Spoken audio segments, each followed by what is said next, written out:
to Kui. Clean laundry. Let's go get a drink. Let's get a Coke or something. Sorry.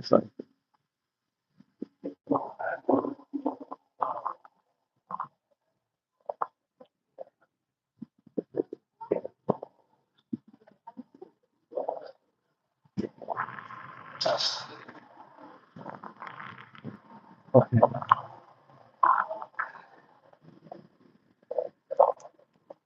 So many foreigners in Kanazawa live here.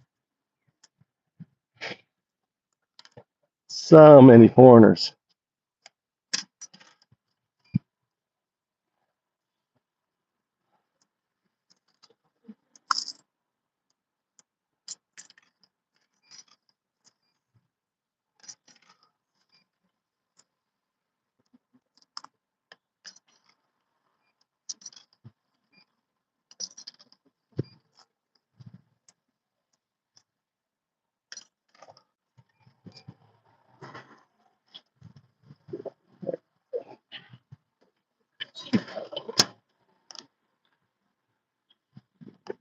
Okay.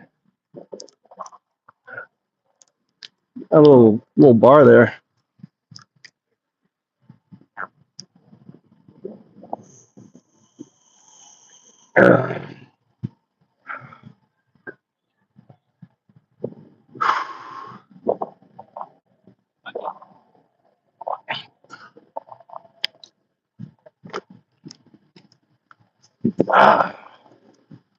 Hi, すいません。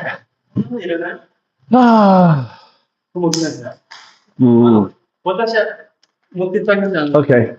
お父さん、サイド多分。いや、いっぱいあるんですよ。いっぱい。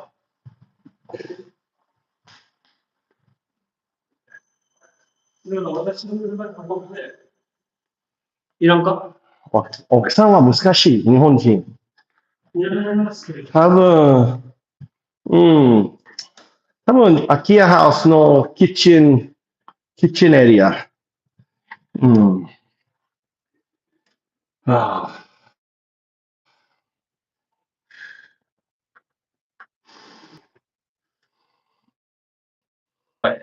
れは大変だね。いいボーイ。フットはある。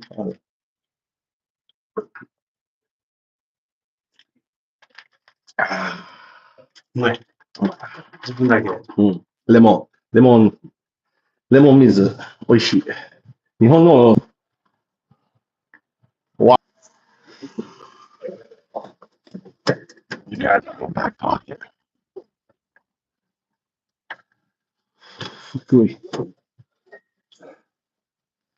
God damn it.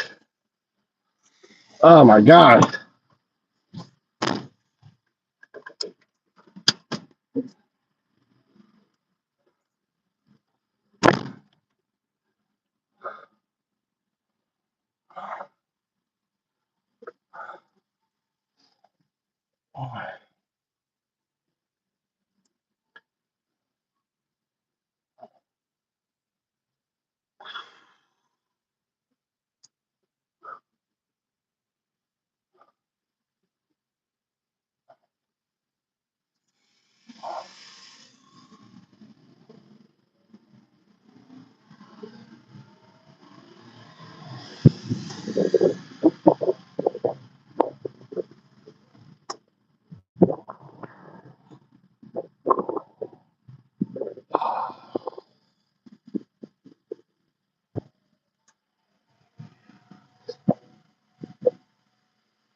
want to go home.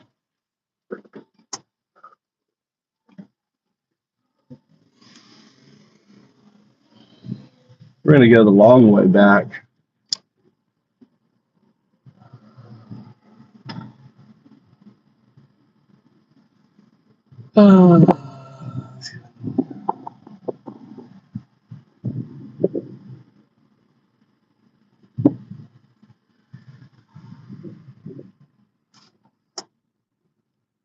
Fuck me.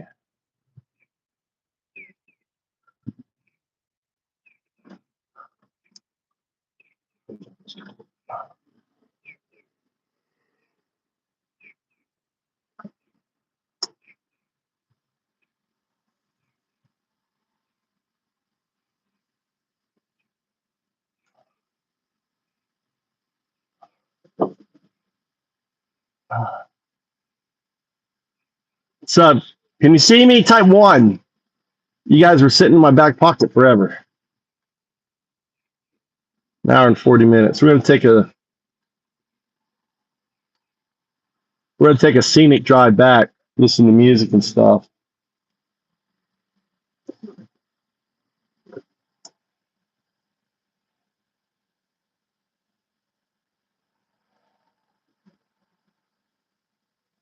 Should cut the tree today.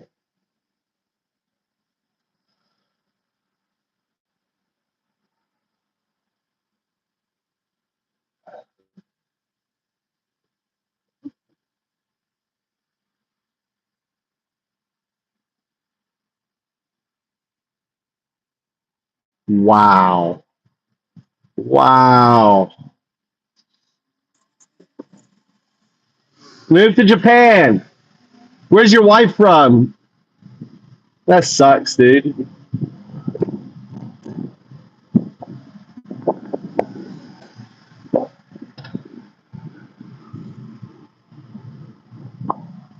Yeah, they did the same thing with the Jews.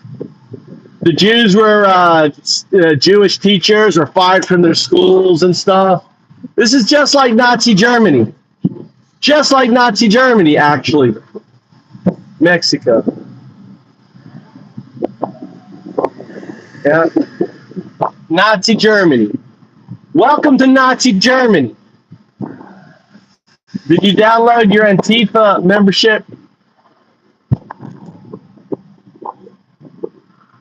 Fucking bullshit. Nice hour and a 40-minute drive. Oh, let's put this up here.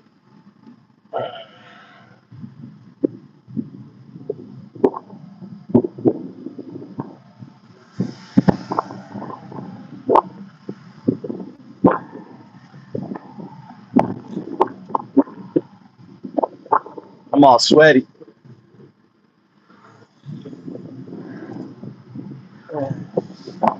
I got a bread maker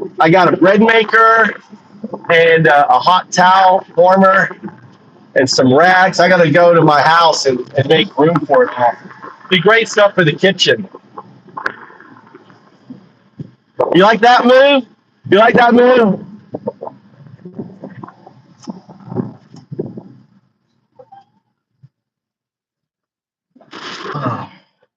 I'm going to blow up the internet if I do that too much. I'll blow up the internet. Rubbing my sweat, get my sweat.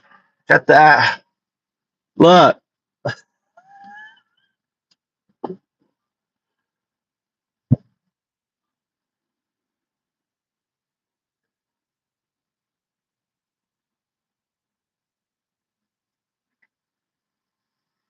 That's doing being too lazy.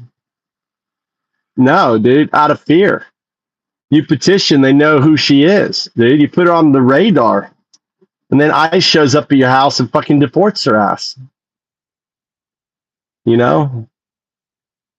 They don't give a fuck.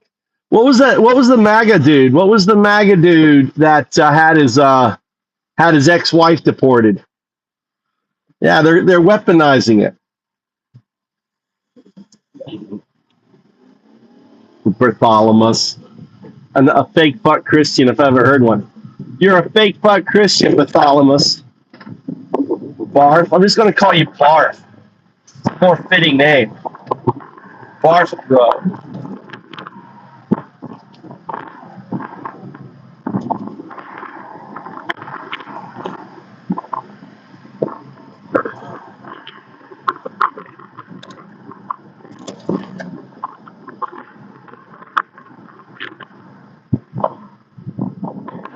Oh, what's up, Dave? Dean's in the house. I was just picking up beds. I got 2 beds. I got a bread maker, a hot towel maker, some stuff. You know, probably at least 1,000. If I was to buy this shit new, easy $1,000. Some woman was. I mean, I'm helping this guy move. He had a bunch of the shit, so I was like, yeah, I'll take it. Oh, the problem, I don't have enough room for it. I gotta make more room. We need to get another IKEA house, Dean. Some doggy is barking at me.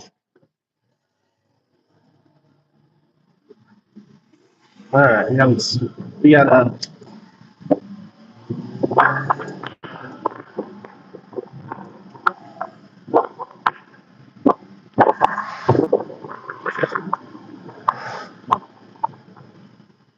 I should get some lunch or something here. I'm in Kanazawa. I should get some. I mean, they got some all sorts of food here. This is a really cool town. If you want to live in a city, this is a good city to live in. It's a big ass city, Kanazawa. It's one of the cities. It was a historic city, so it wasn't bombed at all.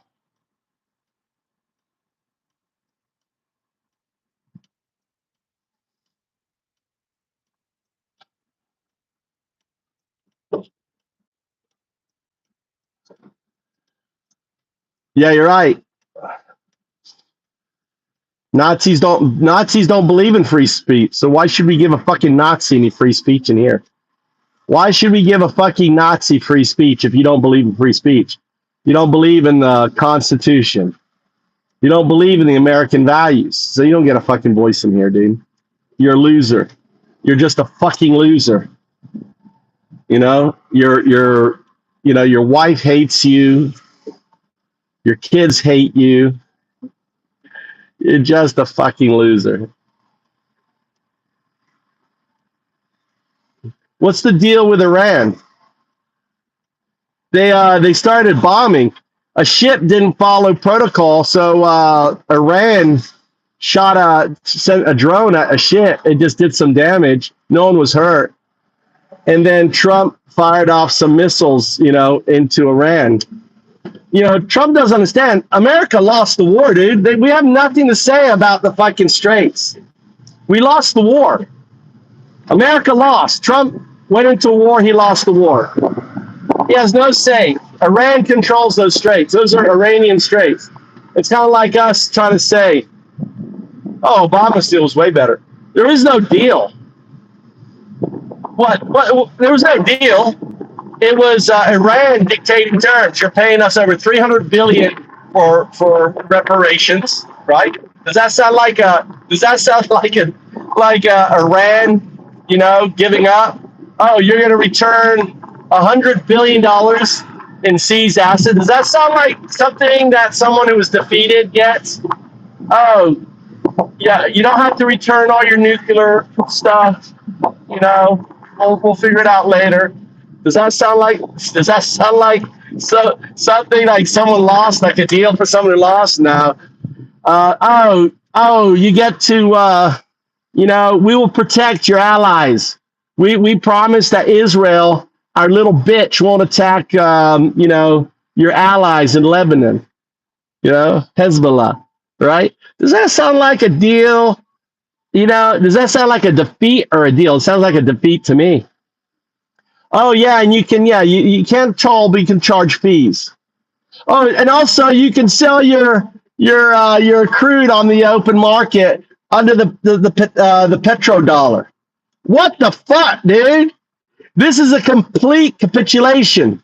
America capitulated to Iran. Full capitulation. I can't say the word. Capitulation. Right? Art of the Neil. Let's get down there and just fucking bend over. Exact. I said that. I said that. There's no way of winning this war. I said that. All Iran had to do was just wait. You attack us, we like it. It's like a porcupine, right? You attack a porcupine, those fucking things are going everywhere, right? They did the porcupine. Oh yeah, you attack us, we're not attacking you. We're not dumb. Oh, come fight our big military. Fuck that. We're gonna blow up Saudi Arabia's oil. We're gonna hit a desalinization. We're gonna hit something in Kuwait. You know, we're gonna blow up your fucking military bases.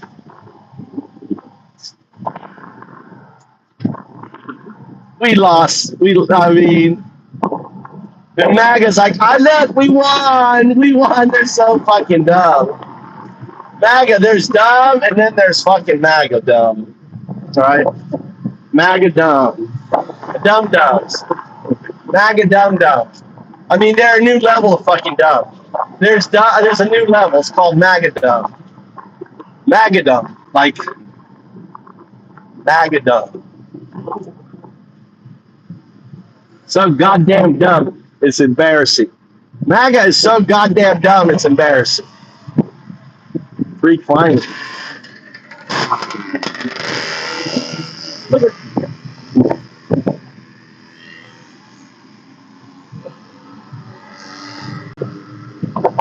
Oh, there's a Yankee.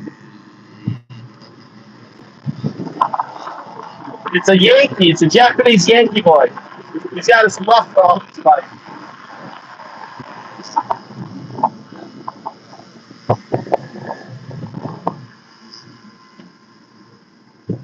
That's a little Yankee right there. He's got a hole in his muffler. He wants to be as loud as fuck.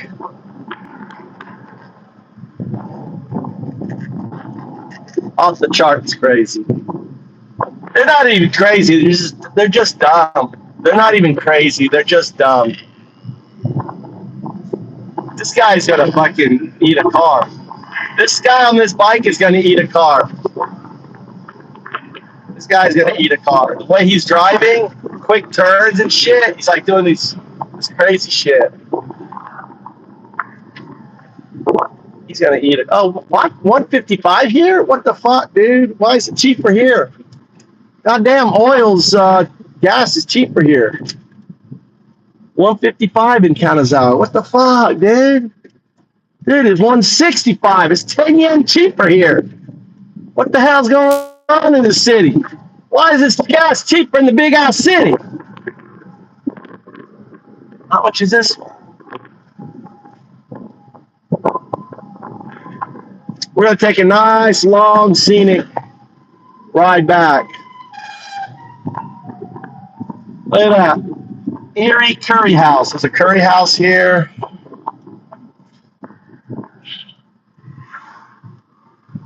You missed the 101, the 0102 talks.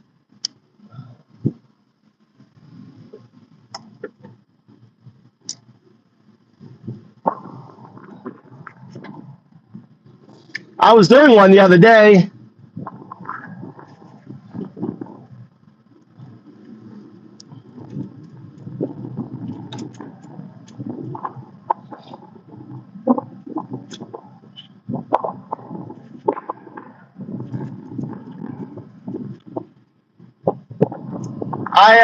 I came up. I have a little part-time job helping this guy, right?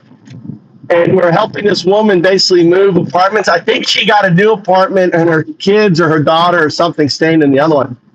So, but she's got rid of 2 beds. I got 2 beds. I don't know if you can see them. The 2 beds, 2 twin-sized beds.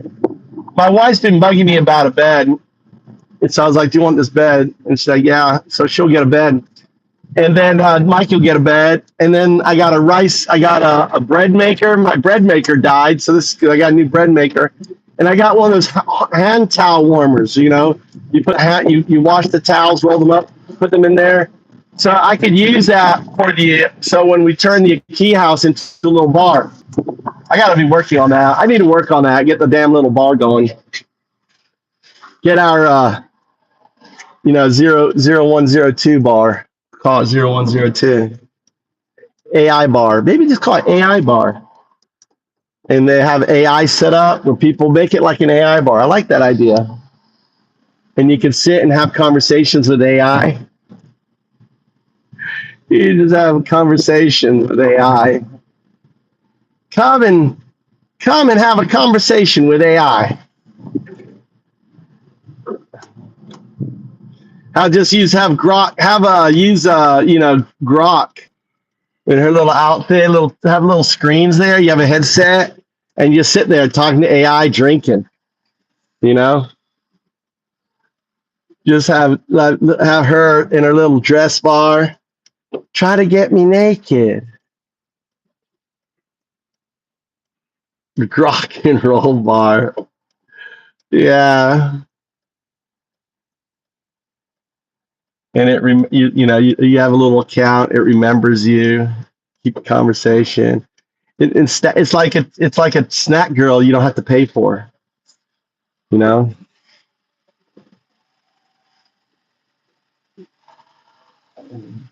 And then I can officiate the weddings. You know, have like a large screen and have Grok on there side by side, and have Grok looking there.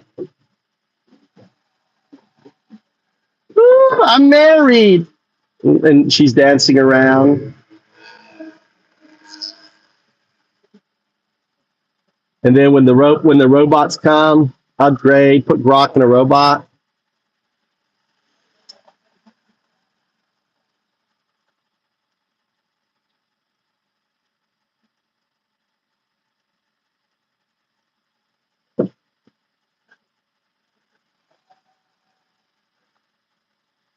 I don't know why you couldn't use. Why couldn't you basically? I don't know, like with these robots. I don't know why you couldn't have Grok issuing commands. So Grok is looking out the camera, and you basically are giving Grok a body, and then it's sending the commands to the unit, right?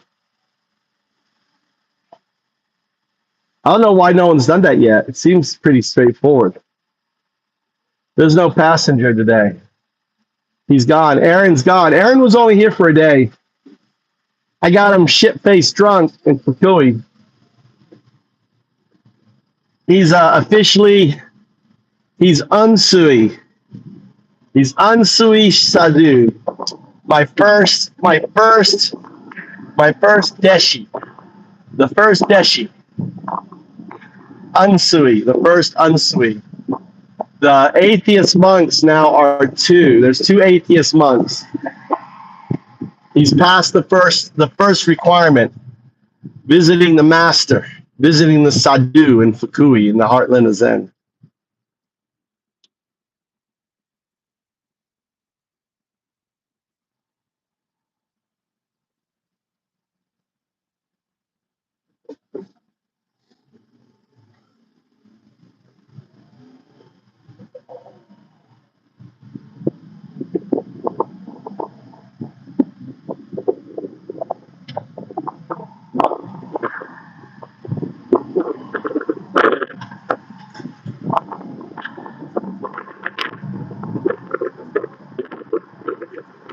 There's three titles to the atheist monk. The first one is Unsui Sadhu, and then there's Doji Sadhu, and then there's just Sadhu.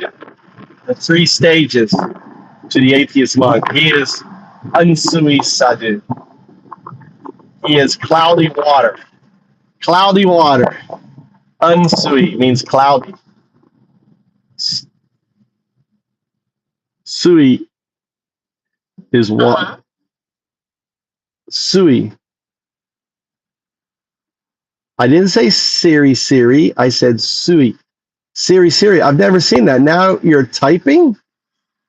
Wow, I'm seeing hey Siri. You're dumb. You're dumb. That's not nice. You're super dumb, Siri.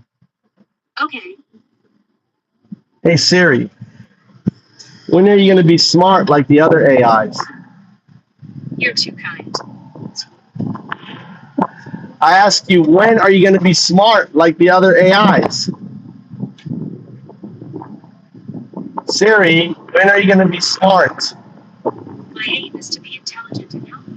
It's But you're not intelligent, Siri. Siri, you're not intelligent. You're dumb.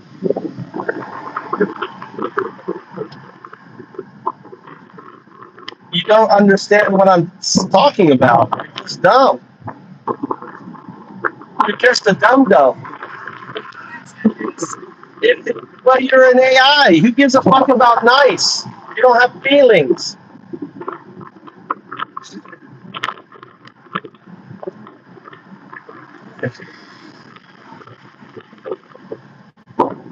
It's an ignoring. It's ignoring me.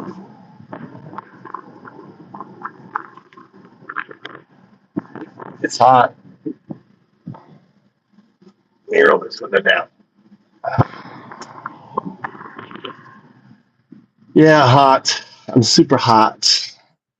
Let me just do my sexy pose.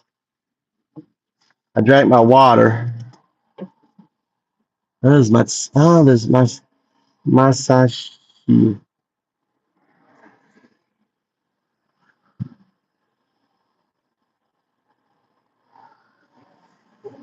Oh.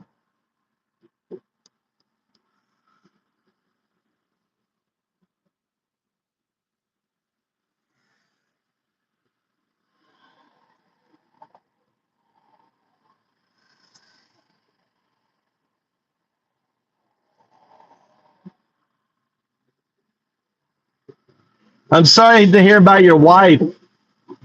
I'm sorry to hear about your wife. Fuck Trump.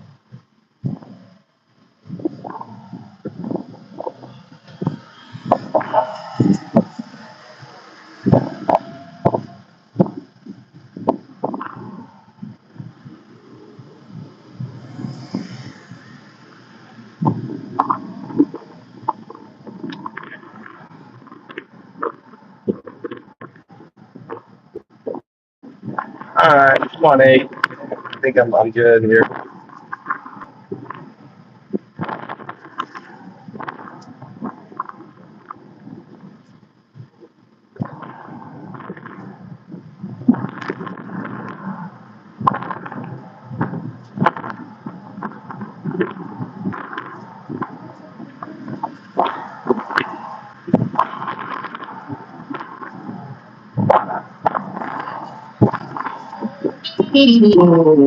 Sí, que se jodan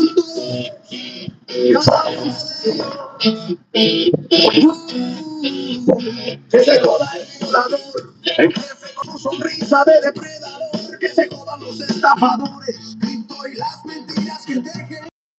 Los Proud Boys marchando con sus antorchas de odio, que se joda cada perdón que Trump firmó en su nombre, que se jodan los cristofascistas predicando odio desde los bancos, que se jodan los oligarcas comprando políticos para usar, que se jodan los tecnócratas creyéndose por encima de la ley, que se jodan los extremistas de derecha, que se jodan todos en contra.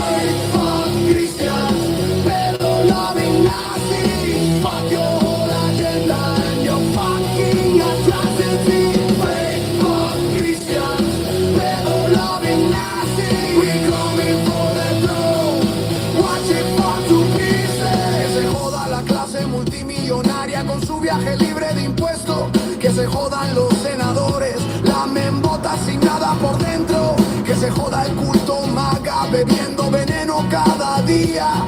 Que se jodan los títeres mediáticos, hilando mentiras por paga. Que se jodan los campos fronterizos y la máquina de crueldad. Que se joda la Corte Suprema coronando un régimen fascista. Que se joda el silencio de cobardes que deberían gritar fuerte. Que se joda cada cara en esa multitud de gorra roja. Fake fuck Christians, pedo loving Nazi, fuck your whole agenda and your fucking atrocity. Fake fuck Christians, pedo loving Nazi. We coming for the throne, watch it fall to pieces. Fuck your thoughts and prayers, fuck your laws and fuck your stolen power. Watch it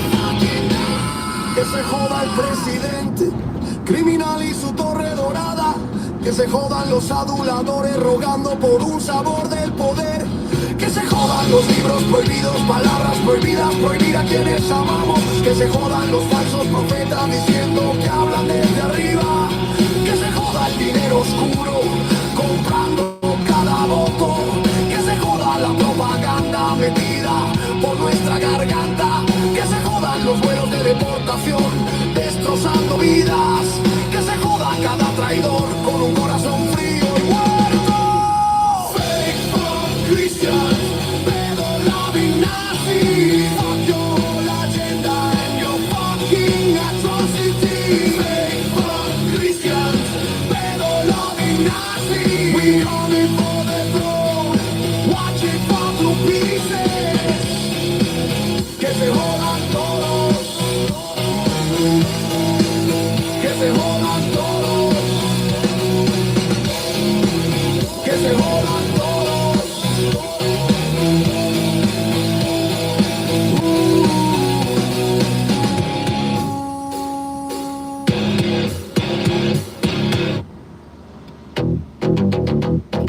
Yeah. Fuck all of them. Every single one.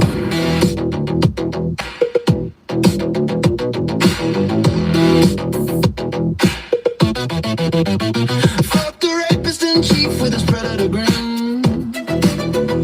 Fuck the crypto grifters and the cons they spin. Fuck the Proud Boys marching with the tiki torch flames. Fuck every part in Trump signed in his name. Fuck the Christo fascists preaching hate from the pews. Fuck the oligarchs buying politicians to use. Fuck the technocrats thinking they above the law. Fuck the right-wing extremists. Fuck them all raw. Fuck Christians, pedo-loving Nazis. Fuck your whole agenda and your fucking atrocities. Fuck Christians, pedo-loving Nazis. We coming for the throne. Watch it fall to pieces. Fuck the billionaire class with the tax-free ride. Fuck the bootleg senators with nothing inside. Fuck the mega cult drinking poison every day. Fuck the talking head spinning lies for pay. Fuck the border camps and the cruelty machine. Fuck the Supreme Court sprouting a fascist regime. Fuck the silence from cowards who should speak up loud. Fuck every single face in that red hat crowd. Fuck Christians, pedo-loving Nazis. In 400 meters, turn right. And your fucking atrocities. Fuck Christians, pedo-loving Nazis. We coming for the throne. Watch it fall to pieces. Fuck your thoughts and prayers. Fuck your laws and lies. Fuck your stolen power. Watch it fucking die. Fuck the felon president and his golden tower. Fuck the sycophants begging for a taste of power. Fuck the book bans, word bans, banning who we love. Fuck the false prophets claiming they speak from above. Fuck the dark money buying every vote. Fuck the propaganda shoved down our throat. Fuck the deportation flights tearing lives apart. Fuck every traitor with a cold dead heart. There you go. Fuck Christians, pedo-loving Nazis. Fuck your whole agenda and your fucking atrocities. Fuck Christians, pedo-loving Nazis. We coming for the throne. Watch it fall to pieces.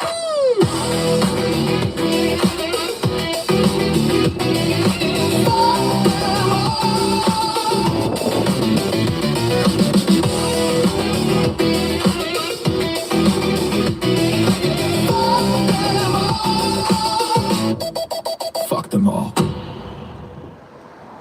Antifa FM. Antifa FM.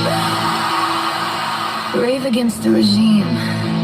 The resistance in your stream. Never give up. Never give in. Antifa FM. You guys have your Thanks for Hey, if do you have your Antifa membership? You can go to Antifa FM and get your Antifa membership now. You just go and you click the little square, download, add the app to your phone, and you're a member. It's our membership. And then share it. Say, look, I'm a member of Antifa. Look, boom, and play the music while you're friends. Oh, I love this song. A little Sinead. Sinead O'Connor. The refrain hammers like a curse after every two lines. Half sung, half shouted, never letting the poison fade. Fake Christian, pedo loving Nazi. Fake Christians, you pedo loving Nazis. Come all ye and listen, good people, young and old. Black trucks come rolling where the stars and stripes once glowed. Fake Christians, you pedo loving Nazis. With lights of red and blue, they hunt the dark so cold, tearing mothers from the child in the dead of night. Babes in iron cages, fathers vanished from all sight. Fake Christians, you pedo loving Nazis. The golden devil laughs and calls it keeping white. He signs his wicked orders, crimson hat upon his head, quoting holy Jesus while he fills the land with dread. Fake Christians, you pedo loving Nazis. Build a wall still higher, that's what the Gombian said. He pardons all his proud boys, calls them very fine indeed. Watch them swing their nooses while the capital did bleed. Fake Christian, you pedo loving Nazis.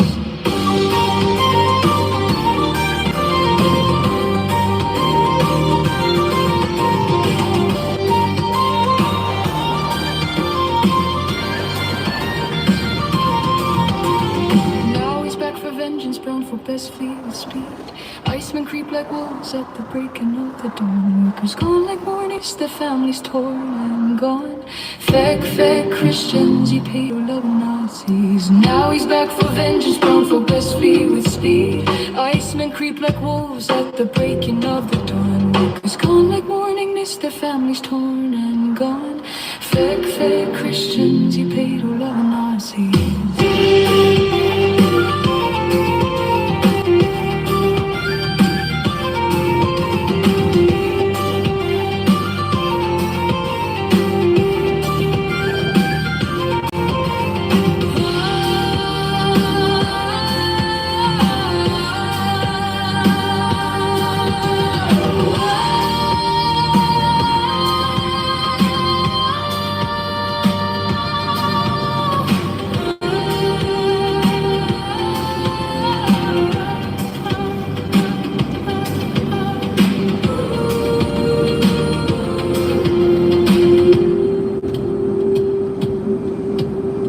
Red-headed coat just screaming, time to ride, lay them low. Final room, boots stamping, your kingdom's built of hate. Don't stop. Only one or 911, justice will be won. Odds working overtime.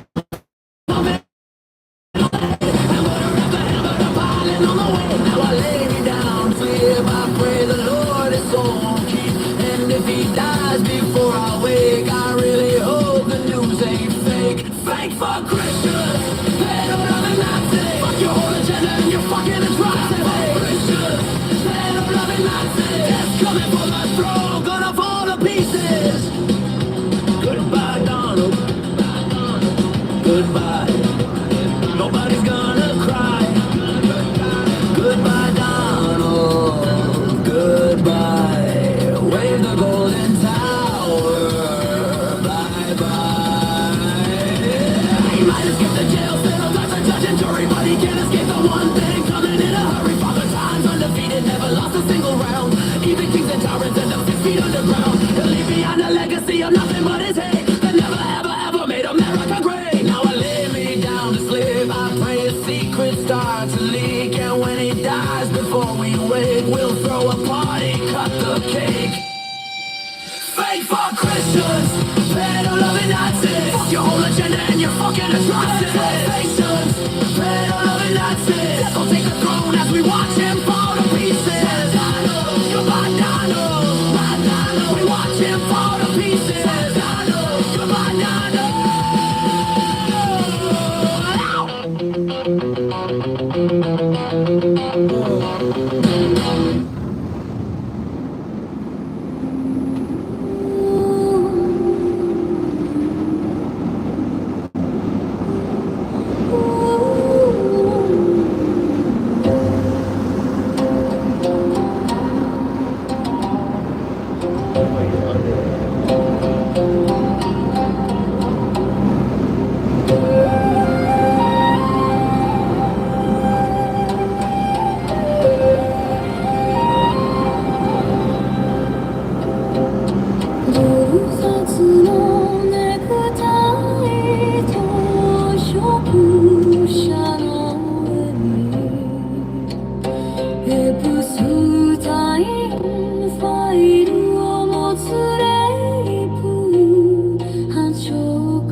ひざまずいて祈るそして容赦を食い物にする同じ詐欺新しい牙に枚下で話すクリプト詐欺師マガの羊へのガスライティングケイティ・ジョンソンは隠された怪物を知っているファシストの誇りでホワイトハウスを売りながら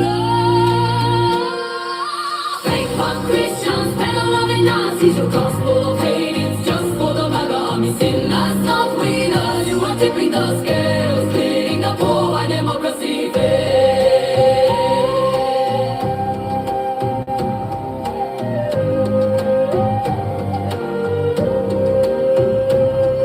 Yes, man, 圧勝団からの大開示ライヒスター欠かされて燃える感動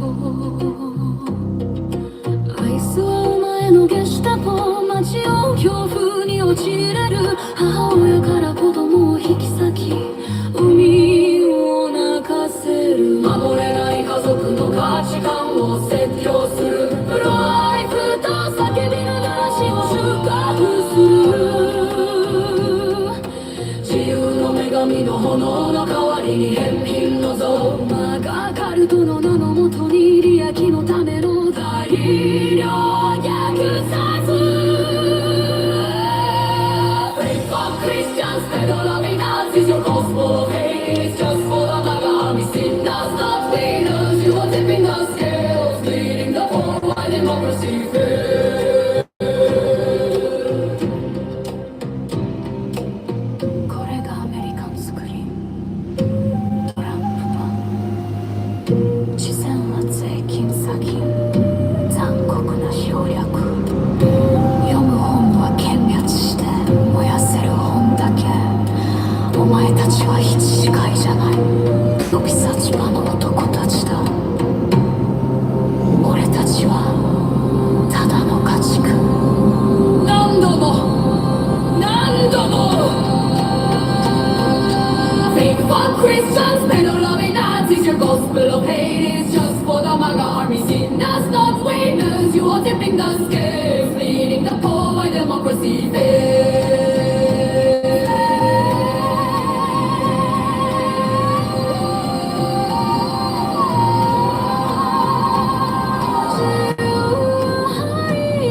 赤い帽子のクソ野郎のせいで自分の少々じゃない人が燃えるお前が稼ぎ続ける間に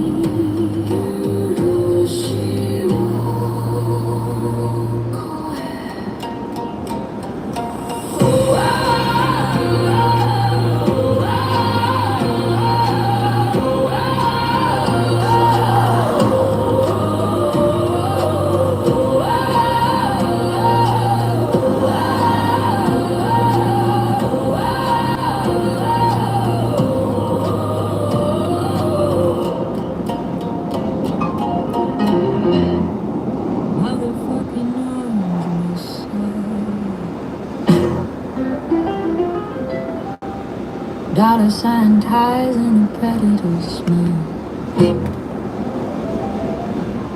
Rapists and cheat with an Epstein file. They prey on the needy, then they prey on the weak. It's the same old grift with a new set of teeth. Crypto grifters with a forked tongue, they speak just more gaslighting for the MAGA sheep. Katie Johnson knows what monsters you hide while you sell off the White House with fascist pride.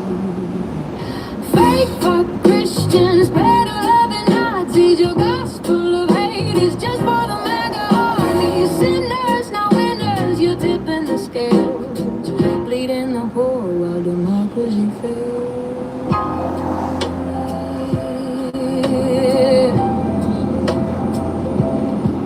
Alternative facts from your sycophant quiet constitution, burning in your Reichstag fire. ISIS, your Gestapo, terrorizing the streets, ripping kids from their mothers, making migrants weep. You preach family values you can't even keep. You scream pro-life, but it's death that you reap. Statue of bigotry replacing Lady Liberty's flame is genocide for profit in the MAGA cult's name. Fake fuck Christians, pedo-loving Nazis. Your gospel of hate is just for the MAGA army. Sinners, no winners, you're tipping the scales, bleeding the poor while democracy fails. This is the American Scream, Trump edition, where charities attack scam, cruel mission. The only book you read is the one you can censor and burn. You're not shepherds, you're the slaughterhouse men. We're just the cattle, again and again. Fake fuck Christians, pedo-loving Nazis. Your gospel of hate is just for the MAGA army. Sinners, not winners, you're tipping the scales, bleeding the poor while democracy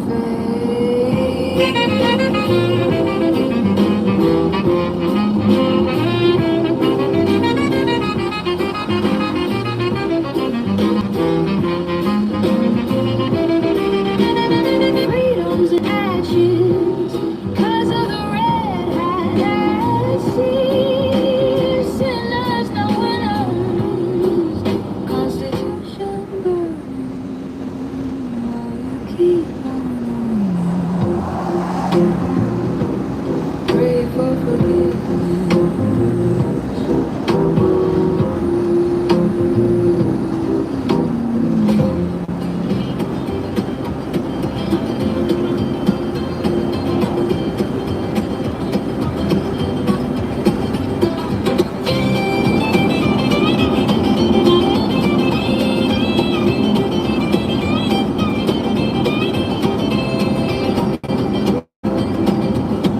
Billionaire dollar sign ties and a predator smile. Rapist in chief with an Epstein file. They prey on their knees, then they prey on the weak. It's the same old grip with a new set of teeth. Crypto grifters with a forked tongue, they speak just more gaslighting for the MAGA sheep. Katie Johnson knows what monsters you hide while billionaires sell off the White House with fascist pride. Turn American on Americans. Fake fuck Christians, pedo-loving Nazis. Your gospel of hate, it's just for the MAGA army. Sinners, not winners, you're tipping the scales. Billionaires bleeding the poor while democracy fails. From your sycophant liar, Constitution burning in your J6 fire. ISIS, your Gestapo terrorizing America, ripping kids from their mothers, making Jesus weep. You preach family values you can't even keep. Lighting up grinder as JD rubs up on Kirk's widowed leather couch. You scream pro-life, but it's death to kids that you reap. Statue of bigotry replacing Lady Liberty's flame. It's genocide for billionaires, profit in the MAGA cult's name. Fake fuck Christians, pedo-loving Nazis. Your gospel of hate for the MAGA army. Sinners, not winners, you're tipping the scales, bleeding the poor while democracy fails. This is the American Scream. But charity's a tax scam with cruel omission. The only book you read is the one you can censor and burn. You're not shepherds, you're the slaughterhouse men. And we're just the cattle. Again, again. Faithful Christians, pedo-loving Nazis, your gospel of hate, it's just for the MAGA army. Sinners, not winners, you're tipping the scales, bleeding all while democracy fails. Freedom's in ashes, cause of the red hat acid. Sinners, not winners, Constitution burning, while you keep on earning. Pray for forgiveness.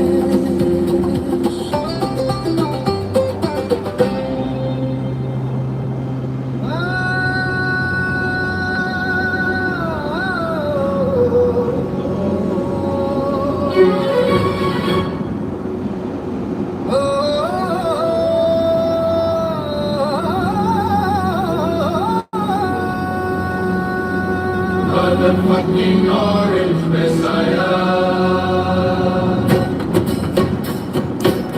Dollar की T और शिकारी की मुस्कान, बलात्कारी मुखिया Iranian. Feel के साथ Iranian song. घुटनों पे मर के प्रार्थना करते हैं, फिर कमजोरों को नोचते हैं।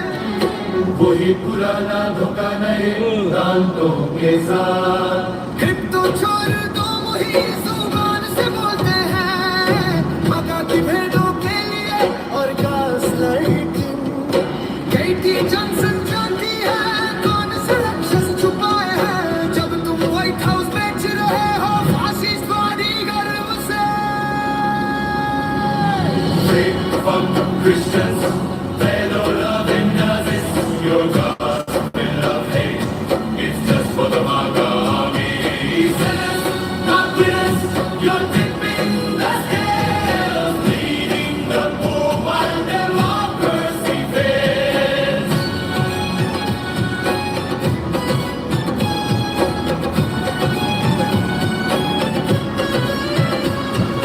चमचों की मंडाली से झूठे तथ्या, संविधान जल रहा है तुम्हारे रक्तदाग में। ऐसे तुम्हारा गेस्टापो है सड़कों में आतंक मचाता, बच्चे माताओं से छीनते प्रवासियों को रुलाता। पारिवारिक मूल्यों का प्रचार जो तुम खुद नहीं निभा सकते, प्रो लाइफ चिल्ले हो लेकिन मौत की फसल काटते हो। लेडी लिबर्टी की चोटी की जगह कट्टर मुर्गी, मगर पंचायत के नाम पे मुनाफे के लिए नरसंहार।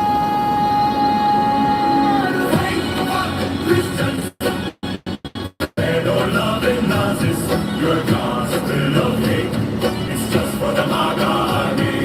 Sinners, not winners, you're tipping the scales, bleeding the poor while democracy fails. ये है अमेरिकन चीख, ट्रम्प संस्करण, जहाँ दान एक टैक्स घोटाला है। जो एक किताब तुम पढ़ते हो वही जला सकते हो, तुम चरवाहे नहीं, तुम कसाई खाने के आदमी हो, और हम सिर्फ पशु हैं बार बार। Faithful Christians, pedo-loving Nazis, your gospel of hate, it's just for the MAGA army. Sinners, not winners, you're dipping the scales, bleeding the poor while democracy fails. आजादी राख हो गई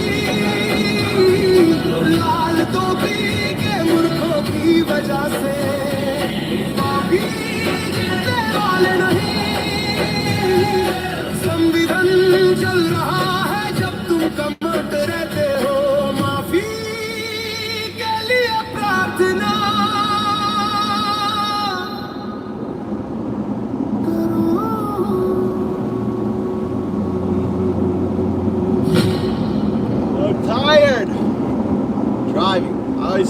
sleep time. They call it the New World Order, I want to stop at a car rest.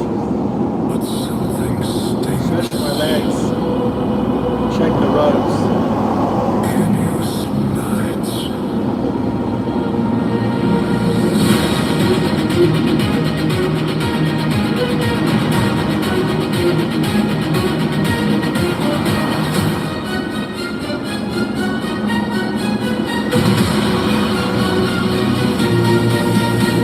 McDonald's every year, champagne and fear. You work 2 jobs, they take vacation. They own the bank that owns your nation. You never had a say. They read the game you're gonna pay.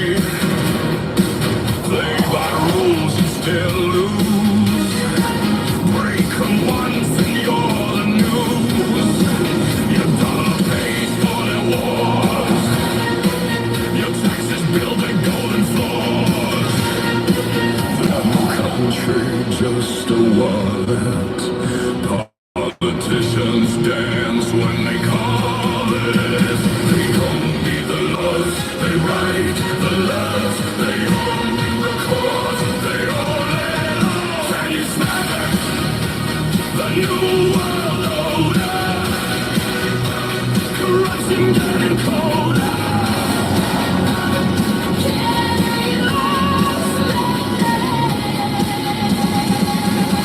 The new world order. And the swell getting bolder. While the few swim in gold, the rest of us are bought and sold. Can you smell it? The new world order. Own the country, what can we pay?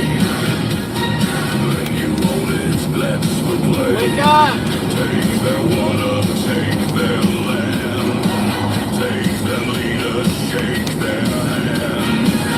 If they resist, they get replaced. Suicided without a trace. Your job went overseas. So some billionaire squeeze. A couple extra points of profit. While you beg and they don't stop it. Work your whole life, retire broke. While they laugh at the joke. A show already won. The game was rigged before day one. Have you smell it? The new world order. Corruption getting colder.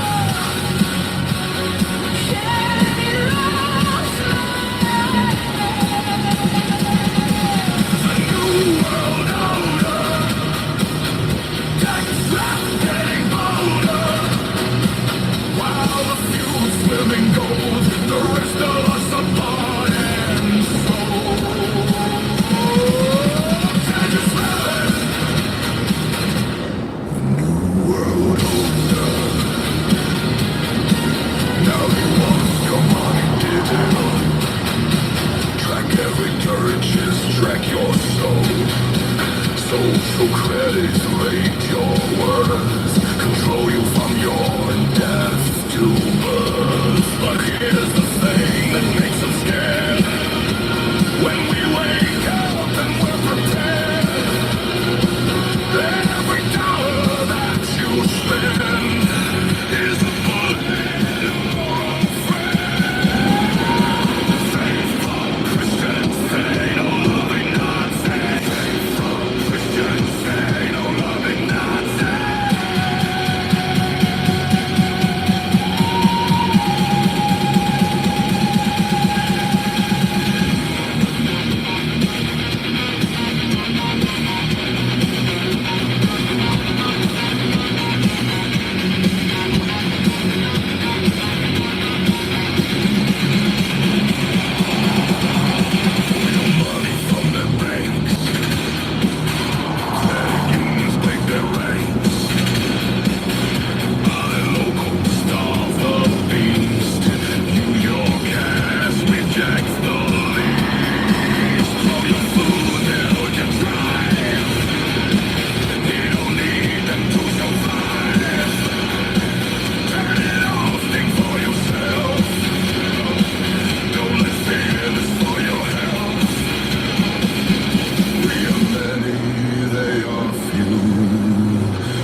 Fuck the rapist in chief with his predator grin. Fuck the crypto grifters and the cons they spin. Fuck the Proud Boys marching with their tiki torch flames. Fuck every pardon Trump signed in his name. Fuck the Christo fascists preaching hate from the pews. Fuck the oligarchs buying politicians to use. Fuck the technocrats thinking they above the law. Fuck the right-wing extremists. Fuck them all raw. Fake fuck Christians, pedo-loving Nazis. Fuck your whole agenda and your fucking atrocities. Fake fuck Christians, pedo-loving Nazis. We coming for the throne, watch it fall to pieces. Fuck the billionaire class with their tax-free ride. Fuck the bootleg senators with nothing inside. Fuck the MAGA cult drinking poison every day. Fuck the talking head spinning lies for pay. Fuck the border camps and the cruelty machine. Fuck the Supreme Court crown in a fascist regime. Fuck the silence from cowards who should speak up loud. Fuck every single face in that red hat crowd. Fake fuck Christians, pedo-loving Nazis. Fuck your whole agenda and your fucking atrocities. Fake fuck Christians, pedo-loving Nazis. We coming for the throne, watch it fall to pieces.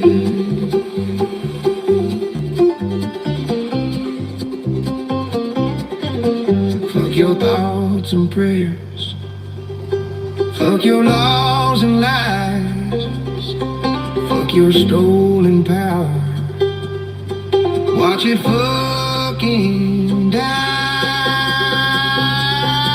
Fuck the failing president and his golden tower. Fuck the sycophants begging for a taste of power. Fuck the book bans where bands banning who we love. Fuck the false prophets claiming they speak from above. Fuck the dark money buying every vote. Fuck the propaganda shoved down our throat. Fuck the deportation flights tearing lives apart. Fuck every traitor with a cold dead heart. Fake fuck Christians, pedo-loving Nazis. Fuck your whole agenda and your fucking atrocities. Fake fuck Christians, pedo-loving Nazis. We coming for the throne, watch it fall to pieces.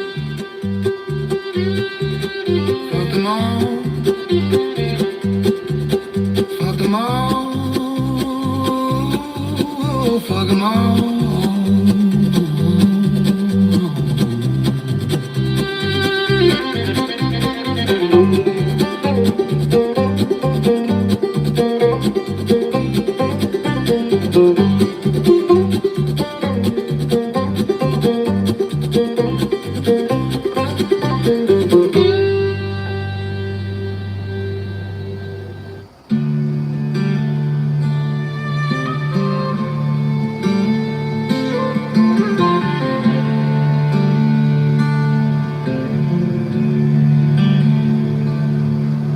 They roll up in black trucks, lights flashing red and blue, tearing families apart in the dead of night, nothing new. Kids in cages, mothers crying, fathers gone without a trace, while the man in the gold tower laughs in America's face. He signs the orders, pumps his fist, calls it keeping us safe. But it's just hate dressed in red hats, waving flags of disgrace. They scream about freedom while they build the walls higher, preach about Jesus but set the world on fire.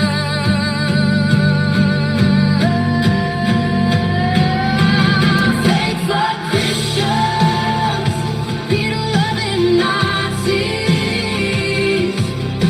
hiding behind the cross while they drag us to our knees. Fake fuck Christians, Peter-loving Nazis, maggots burning America down in the power of the disease. He So- pardons the criminals who wear his colors proud. Rocky. Cause the Proud Boys Trump's got no find people effect. in front of the cheering crowd. Storm the Capitol with their flags, news was swinging in the air. While he watched it on TV, grinning without a care.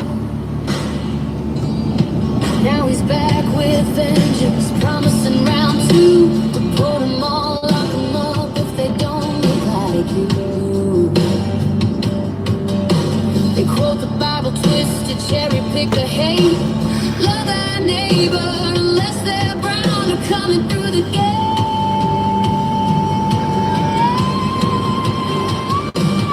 Fake for Christians, Peter-loving Nazis, hiding behind the cross while they drag us to our knees.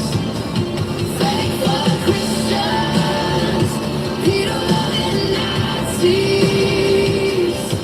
maggots burning America down in the crowd of the disease. Lies in the shadows waiting one place at dawn. Workers vanishing like ghosts, families ripped and torn. Trump's on stage ranting about invaders and crime, while his own party's full of predators doing hard time. Project 2025, the blueprint for the end. Turn the clock back 100 years, call it making America great again. They pray on Sunday morning, then lie through Monday night, claim God's on their side while they strip away our eyes.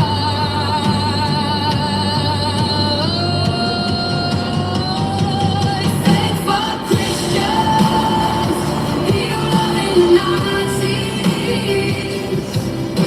hiding behind the cross while they drag us to our knees. Fake for Christians, Peter-loving Nazis,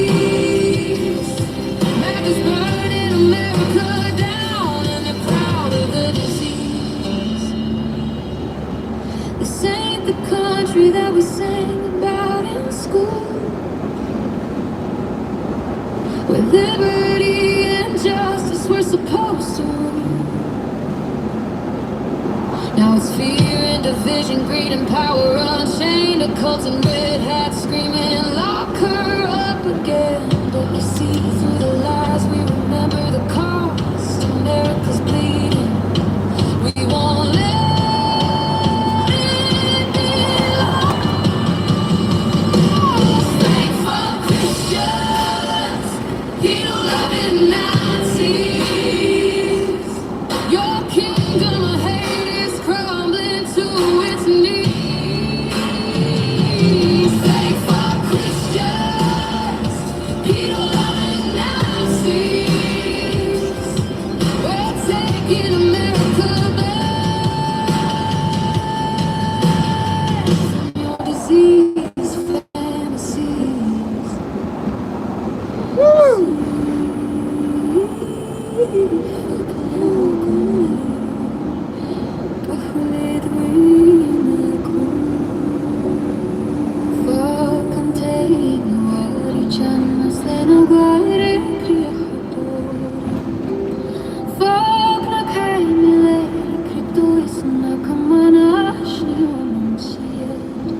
Folk na Proud Boys ag Marseille na Dorsey tiki folk of Paraduna shini Trump in ein fake.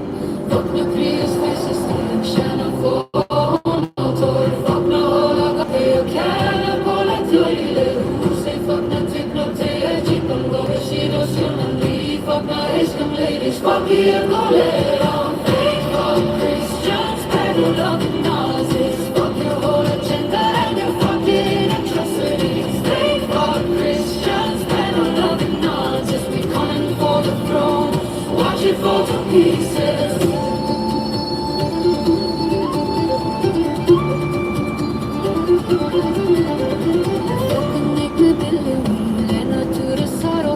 Fuck na sana dori libro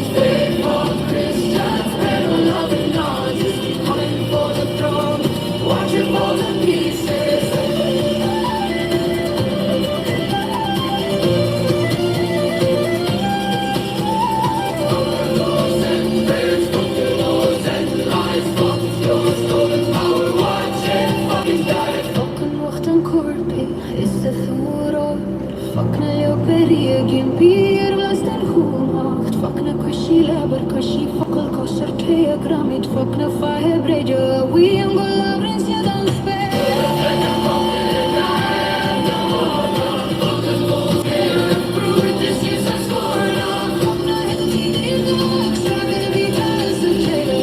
Fuck off, fella, eller grief for a marble. Christians, pedal loving Nazis. Fuck your whole agenda and your fucking atrocities. Faithful Christians, pedal loving Nazis. We're coming for the throne. Watch it fall to pieces.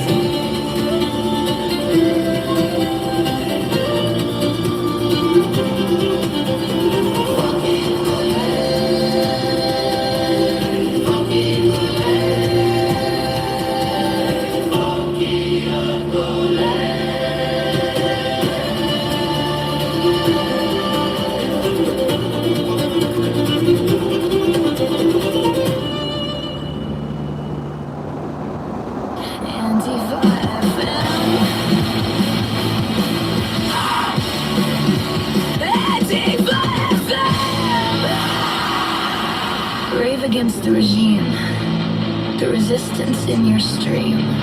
Never give up, never give in. Antifa FM. Thanks for turning us on. Spread the love. And fuck the fascists. Fuck the fascists. Welcome to Epstein's Island. Epstein's Island. Dinner is served at midnight. The chef comes highly recommended. He worked at a restaurant called the Cannibal. Bon appetit.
What did you wait? Thank fuck, Christian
cast no stone. Iceman coming to the children and with the partition flight every single day.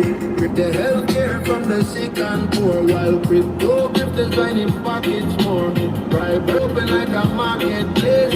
Constitution turned up in your face. Fake for Christian, they don't love in our seats. Babylon system full of lies and atrocity. Fake for Christian, they don't love in our seats. MAGA, Trump and him call burning down democracy. National Guard marching from the states. Judges screaming but him just dictates. East Wing crumbling, him don't even care. Venezuelan fishermen bomb from the air. Palestine bleeding while him counting gold. Genocide's a party, watch the horror unfold. Book ban, word ban, and the rainbow too. Brown skin, trans life, them want to silence you. Fake for Christian, they don't love in our seat. Babylon system full of lies and atrocities. Fake for Christian, they don't love in our seats. Trump and him call burning down democracy. Rule of law gone away. MAGA call lead we astray. Them preach Jesus but them worship dead. Fascist future if we hesitate. Every scandal just another day. While the Constitution fade away. Rise up now before it all too late. Babylon must fall, we control we fate. From the ashes we go build it new. One love standing Jah will see us through. Fake for Christians, they don't love in our seats. Babylon system full of lies and atrocity. Fake for Christians, they don't love in our seats. Jump on him, call, burn him down, democracy. Babylon fall.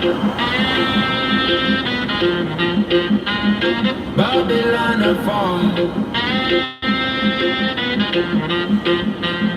Babylon fall. Babylon fall.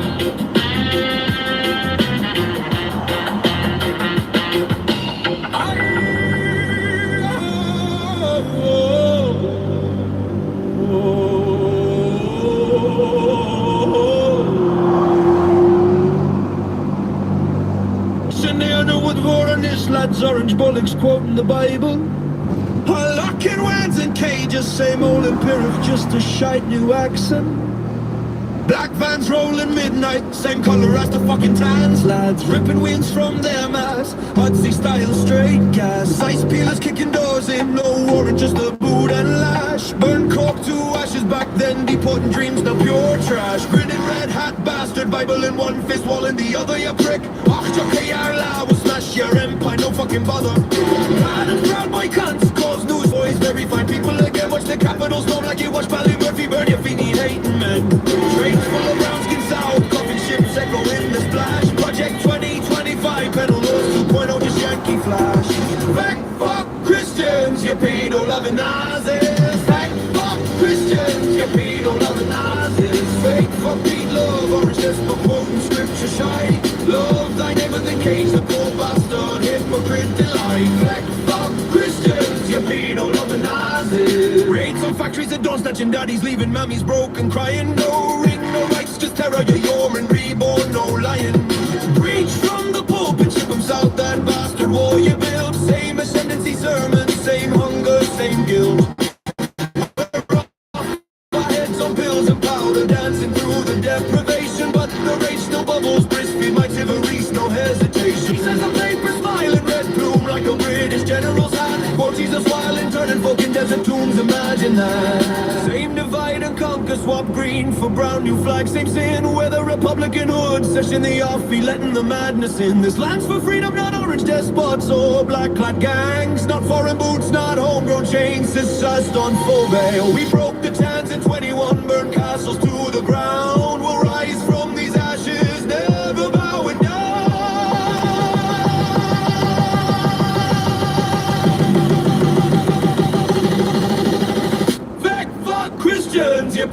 loving Nazi.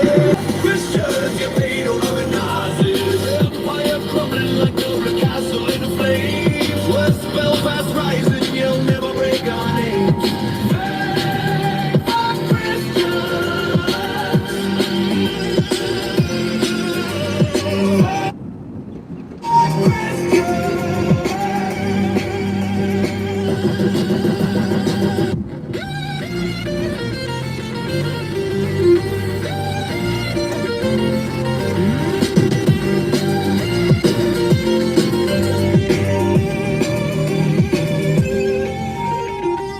Hey, お願いします。ケーキ。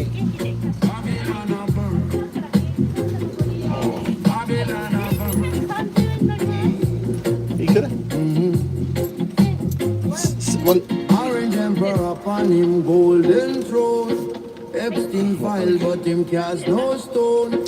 Change one, change. Could I change, change? Deportation flights every single day. Thank you. Healthcare from the sick and poor. While crypto grifters line them pockets more. Bribery open like a marketplace. Constitution torn up in your face. Faithful Christian. Better love me Nazi. Babylon system full of lies and atrocity. Faithful Christian. Better love me Nazi. OK、ありがとう。はい、ありがとう。Thank you. National Guard marching from the states. Judges screaming, but him just dictates. East wing crumbling, him don't even care. Venezuelan fishermen bomb from the air. Palestine bleeding while him count him gold. Genocide supported, watch the horror unfold. Book ban, word ban, ban the rainbow too. Browns and trans like them want to silence you. Fake for Christian. They don't love it, Nazi. Babylon system full of lies. Atrocity. Fake for Christian. They don't love it, Nazi. Jump on them, call it, burn it down. Democracy.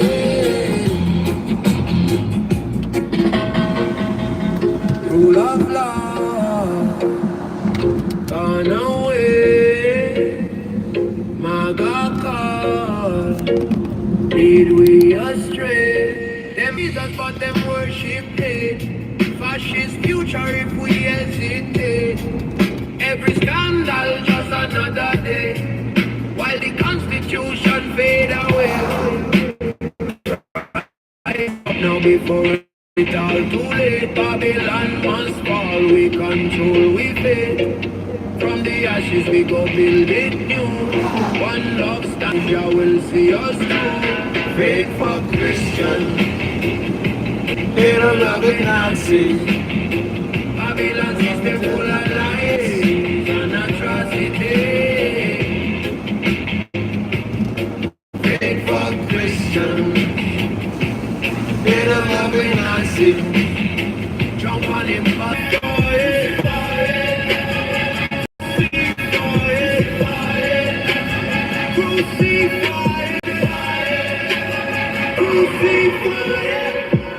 birthday card from Trump on there for secret lines. Go for traffic teens, vintage 51. Hope it's not too late, another child on time. Fake fuck flock still kissing, beyond shrine. Grab about a pussy, holy sacrament. SD didn't kill himself, but y'all repent. Flight lock leaking, trust name cement. Still you scream, chose the one never sent. Fake fuck Christian, better love than Nazi, drop it, drop it. Fake fuck Christian, better love than Nazi, drop it, drop it. Fake fuck Christian, better love than Nazi, fake fuck Christian, better love than Nazi, crucify it, crucify it, crucify it, crucify it, crucify it. Fuck you, was the white snakes miss the world. Cause the baby's gone while I'm on the ground. Get the kid, Mr. Abs, evil in the world. Couldn't call it cash, I'm in Color Town. Fresh like Davies, Dolly, God's plan. My bathers and KD's best of Potter's land. Things get closer, it's just a bed. And Jesus is proving his name in the bed.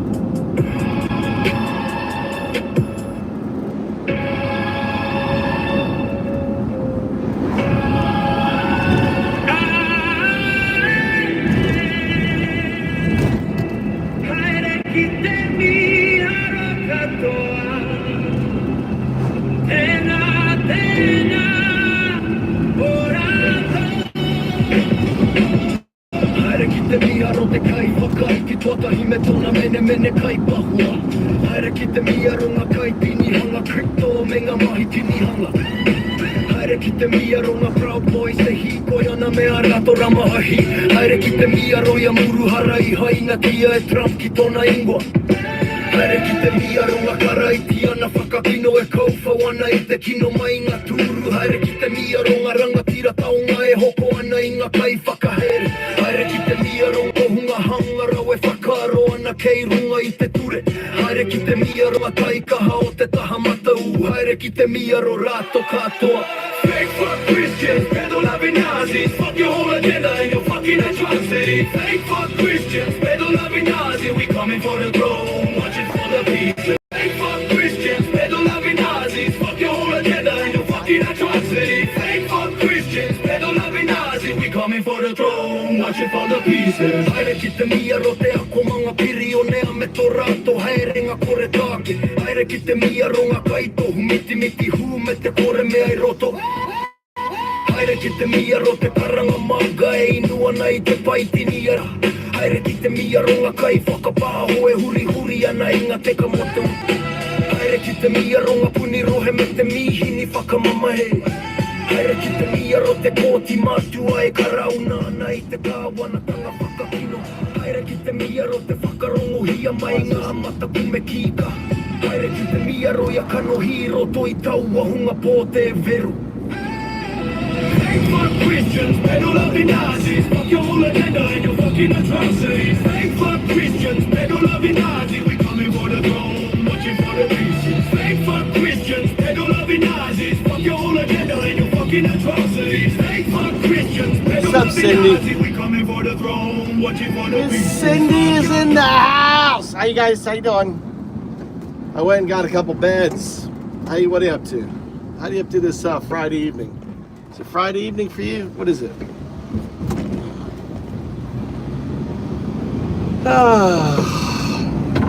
Finally back in my neck of the woods. I got to go to Saturday morning for you. Okay. Saturday morning. Okay, Saturday morning. Huh? Are you sure? I guess so, yeah. Saturday morning. Yeah, I went up to the city Kanazawa, picked up, I've got 2 beds, Mama bed and Mikey bed, and then I'm gonna take Mikey's mattress and take it to the IKEA house, so that will be the mattress for the loft. Be good.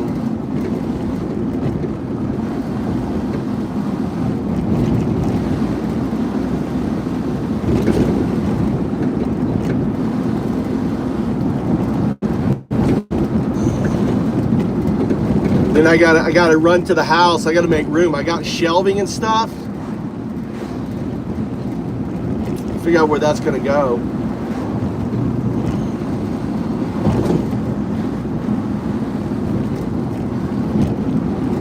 I got my bag of cement.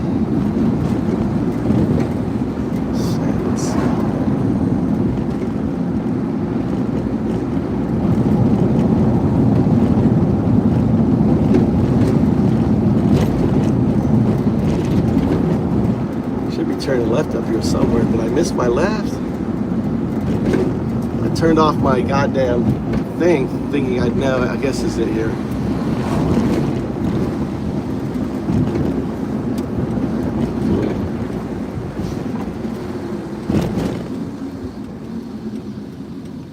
So this is happening. What do you mean this is happening?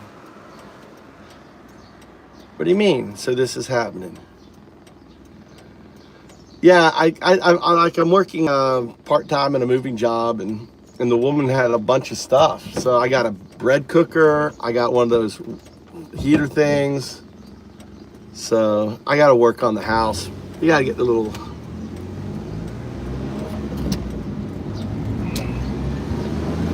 Got to work on them.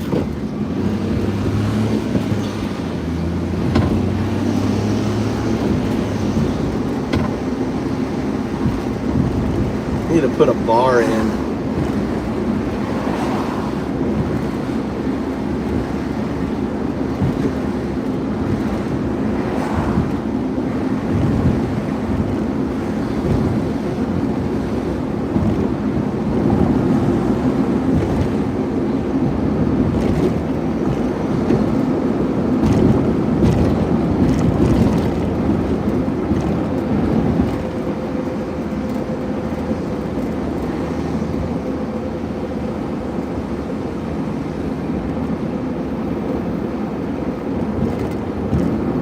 Yeah. I got it today. I'm glad it's not raining, so I'll get the bed in for Mama and Mikey. And then I got to run over the house and make room. I think I'm going to take my blender with me and blend up all of my... I got a bunch of cheese salt. I'm going to blend it up into powder with my high-speed blender, right? And then I've got a bunch of Ziplocs, pack it up, and I'll have a bunch of cheese salt powder.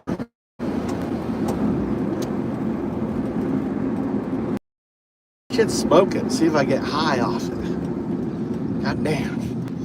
So I'm gonna smoke myself some cheese salt. Make a... Dude, why are you staring at me? I fucking indicated, you old geezer. I indicated, this guy's like looking at me like, I got my goddamn indicator on, and the goddamn old geezer's is like looking at me going, are you gonna go straight, or are you turning? The cheese salt is a Japanese herb. Have you ever gone to sushi? You ever eaten sushi, Crystal? Cindy, sorry, my dyslexic. You ladies. Cindy, there's you get a green serrated leaf, like a serrated leaf when you go to sushi, right? Like it has like little fingers on it, little serrations on it. Have you ever seen that? That's called chiso. It's S-H-I-S-O. Chiso.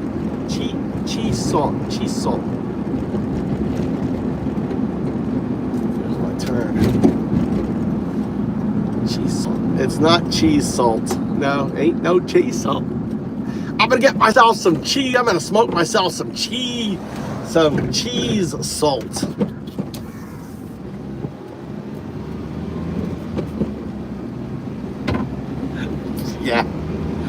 Yeah, there's nothing. It's not gonna get you high. I wonder what it tastes like though. I'm on maybe like cheese salt. I wonder what a little cheese salt thing. So I'm gonna grab my blender. I've been meaning to do it, so I might as well do that. I gotta clean up this other room. I got so much fucking shit in it. I don't know what I'm gonna do. I gotta put more shelving. I haven't finished the fucking walls in that room. God damn it. You know, I was gonna do plastering, but I don't know, dude. It's just a lot of work. I guess I could do that. What am I gonna do? What am I gonna do? I gotta get that room done.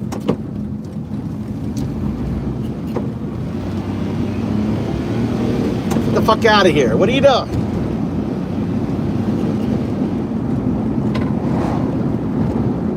What are these guys doing? Why are these guys out here? What are they doing? I should go there and talk to them. What the fuck are you all doing out here?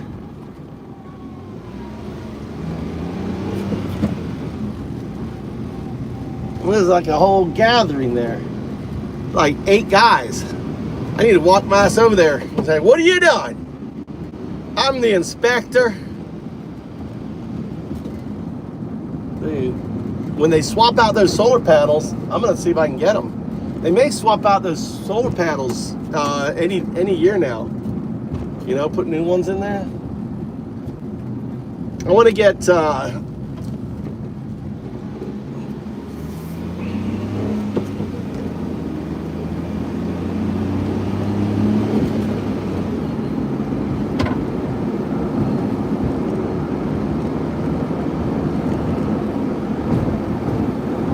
my tarp's been working good on my roof. I want to get something to put on it to make it better, stronger. I don't know if I should paint the tarp or something. Some reflective color. All right, I'm home.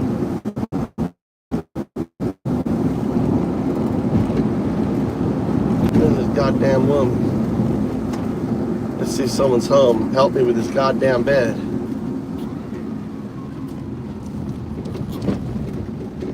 Nope, no one's fucking home. Wife's gone. She's off playing golf.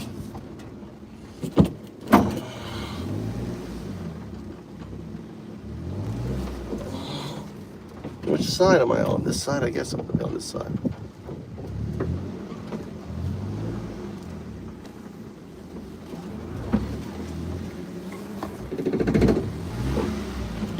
Alright, let's see if any suckers are here. If I got any help. Ah, God damn.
All right.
Okay, Michael. Look at the beds. Look at the beds here. Look at these beds. Look at these beds. Bed top, bed top. You know, practically brand new. Practically brand new. Brand new fucking beds. Gotta love that.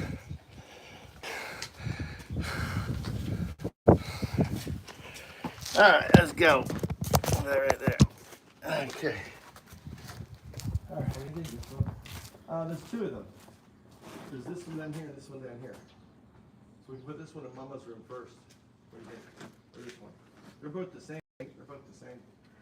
And I have two mattresses. Which? This is a thinner mattress. Maybe you want this one. So the bottom one's yours, and these two are Mama's. It's taller. All right. Let's grab it. All right, you're grabbing. Okay. You're gonna have to leverage it up and stuff through the door and stuff. Okay. Am I going first or you going first? Here is here. Huh? Honey? There. Where? Okay. You gotta go sideways, Mikey.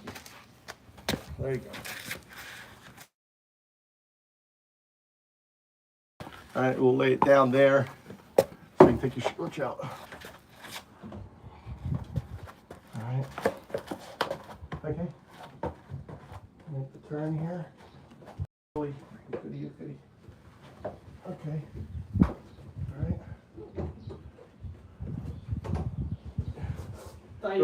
Go straight. Go straight. Huh? Go straight back. You gotta go straight back. Back. I'll go in this way. All right. All right. All right. You have to go around. Then you have to kick your thing around or something. Okay, good.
All right.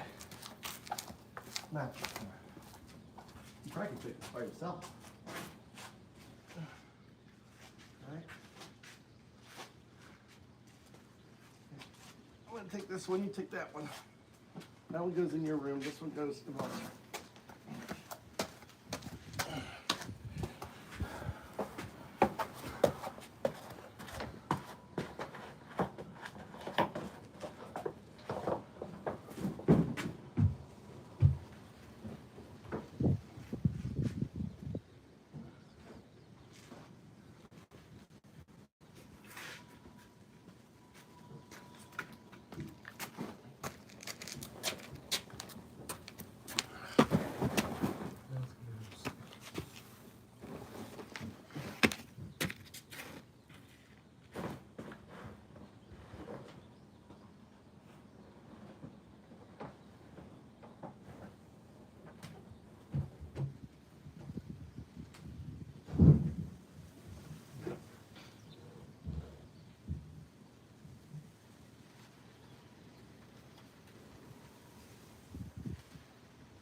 Here.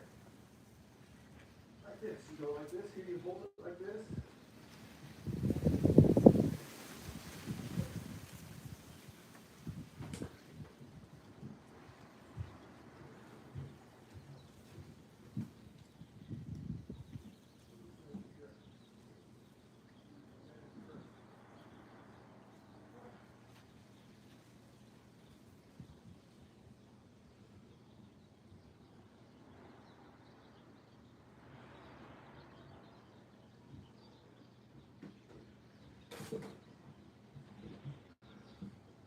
Don't let the birds out. What are you doing? Door's open, Mikey.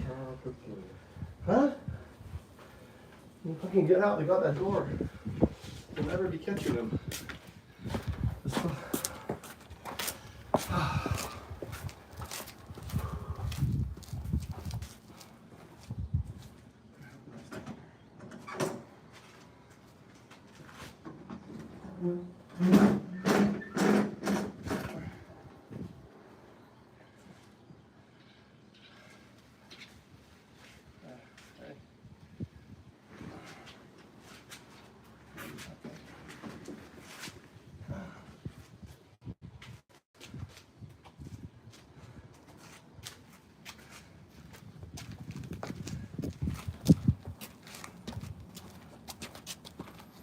All right. Where are we going here? This way? Okay.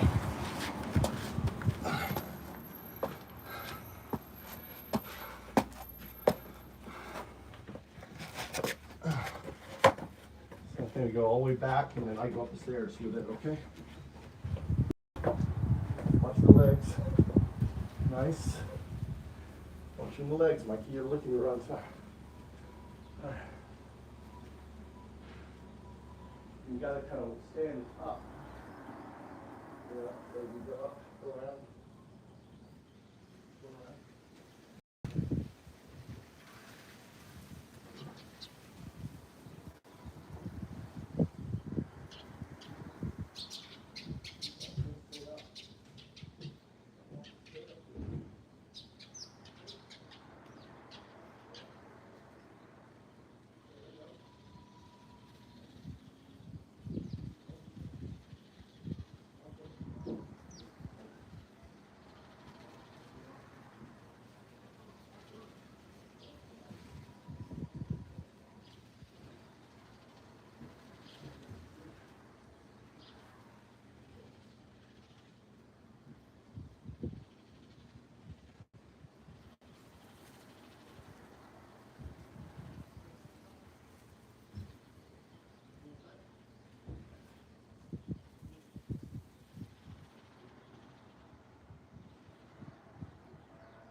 Honey.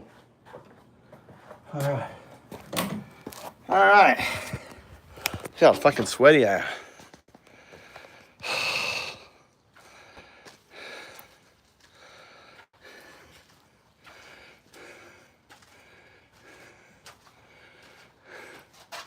What about Grand Theft Auto?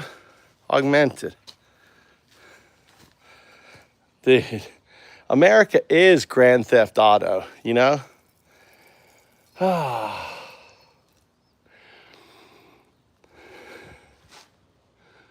is that there? I don't know.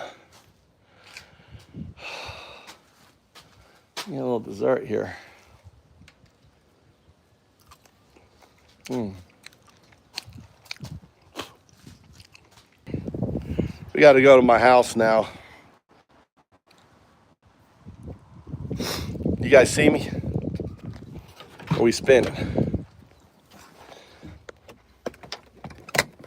Gotta make room.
All right, let's go.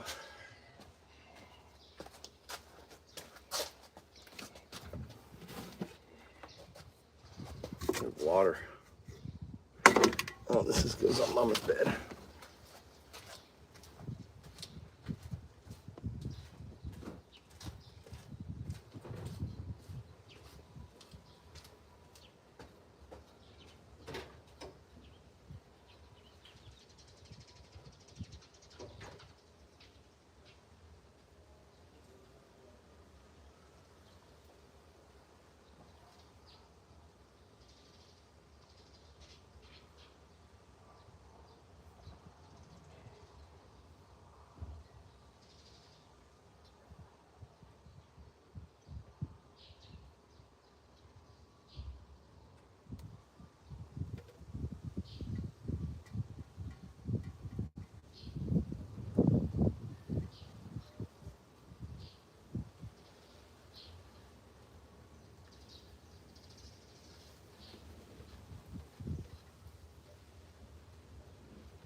Yeah.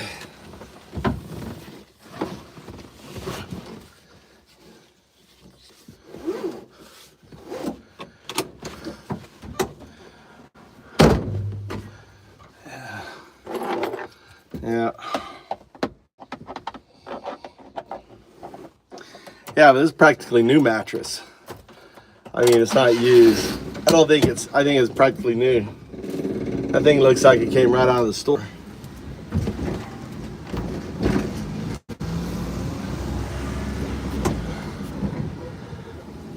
Yeah, that's why I never mattresses. We haven't had, this is the first mattress we've owned in Japan. I sleep on a futon. Oh my God, I'm so hot. Alright, I'm going to the IKEA house now.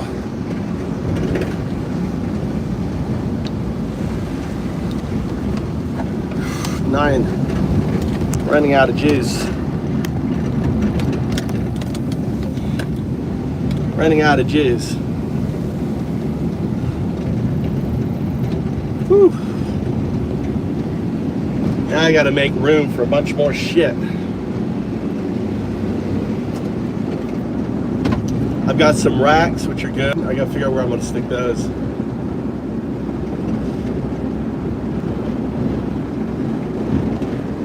More organized. I have the whole kitchen I've not fucking done yet.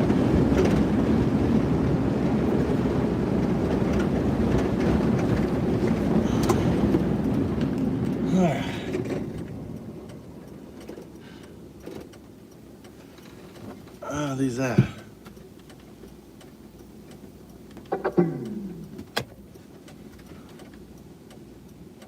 Is this already out?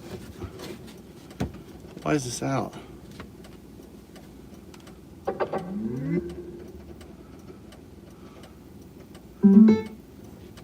Practically out.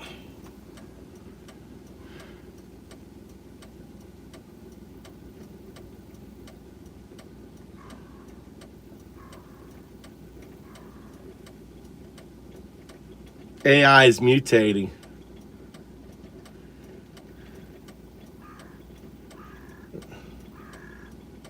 Zero 0102, baby. 0102. Let's talk AI.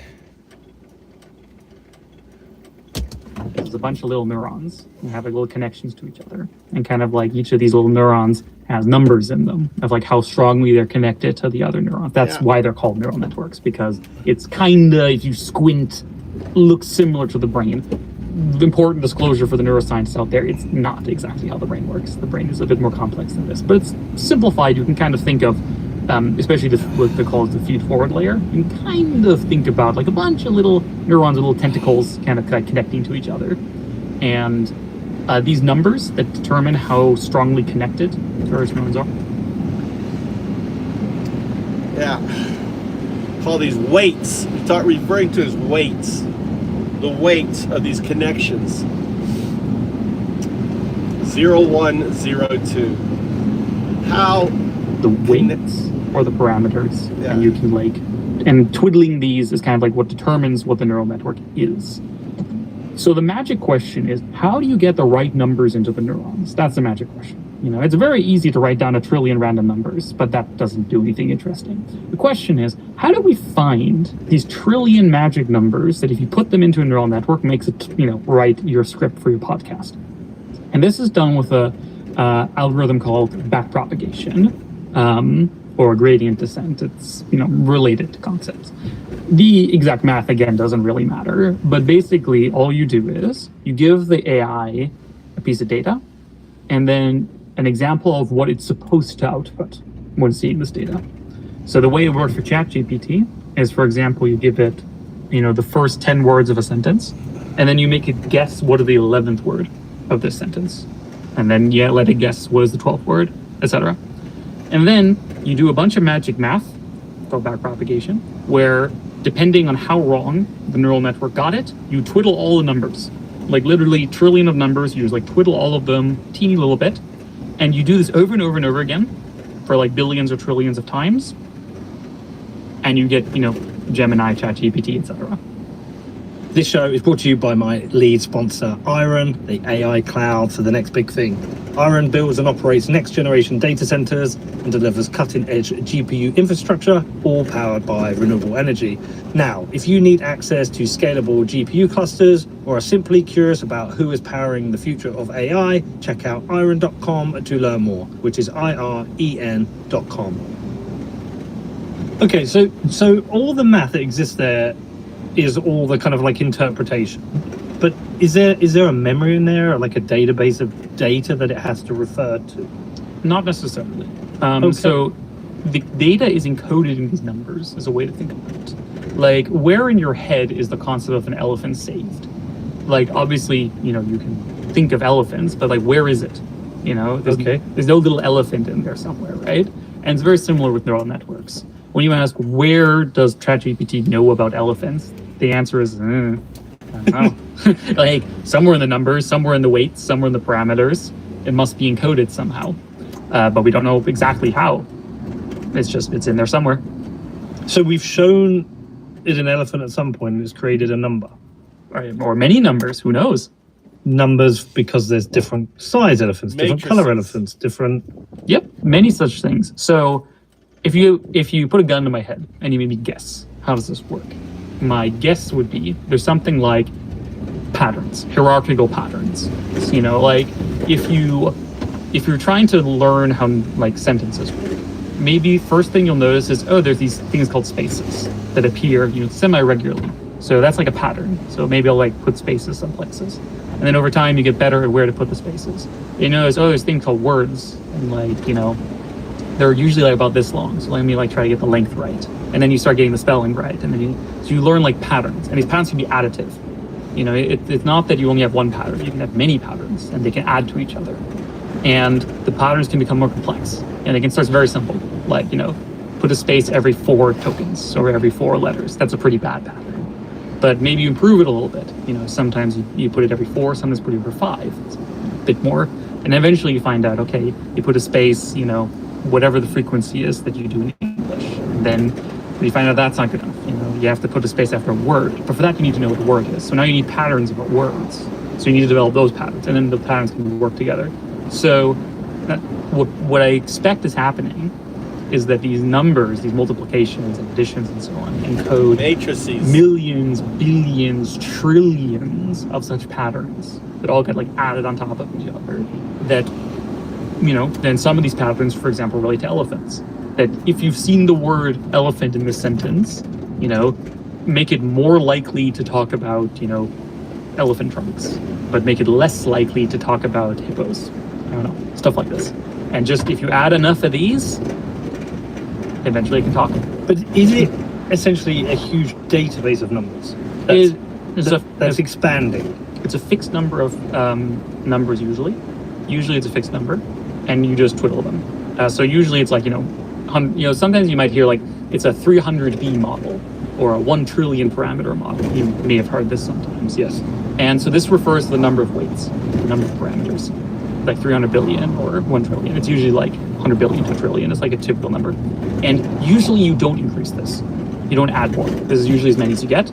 But the numbers can encode more patterns over time. You know, first they don't encode anything. They're just random nonsense. And over time they learn more things. Technically, you could make it bigger if you really wanted to. And often, very important, nowadays these AI systems are usually not in a vacuum. Usually you give them like documents they can refer to, or, you know, websites they can call and stuff like this. But this is outside of the neural network. You gotta give it tools to use. But so it could still have like, you know, use Perplexity or, you know, ChatGPT Pro. It will do citations. So for this, it will call other things that will have, you know, tools, the same way you or me might open a URL and then, you know, copy paste it into our document. So the modern AIs can do this. That's right, It's not within the AI itself. If that makes any sense. Yeah. So when I say ChatGPT moves from, say, that's right. It's really, you should call it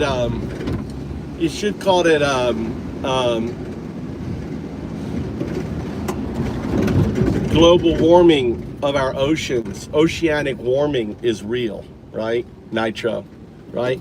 Oceanic warming is real. It's indisputable. The oceans over the last 100 years have risen in temperature. They haven't gotten colder, they've risen. The 70% of the world's surface is water. Right, 60% or whatever, 40% land, 30% land, 70% water. So our land mass is more water. So water is a heat sink, holds more energy. As a result of holding more energy, it releases that energy, creating extreme, weather or climate change and extreme weather. So they all fit together. Global warming of our oceans brings about climate change and extreme weather, because if you have more energy in the ocean, it means you have more energy in systems like hurricanes. Right? It's simple. It's like third grade science, maybe second grade science. Energy transfer. Yeah, all these climate deniers is kind of funny.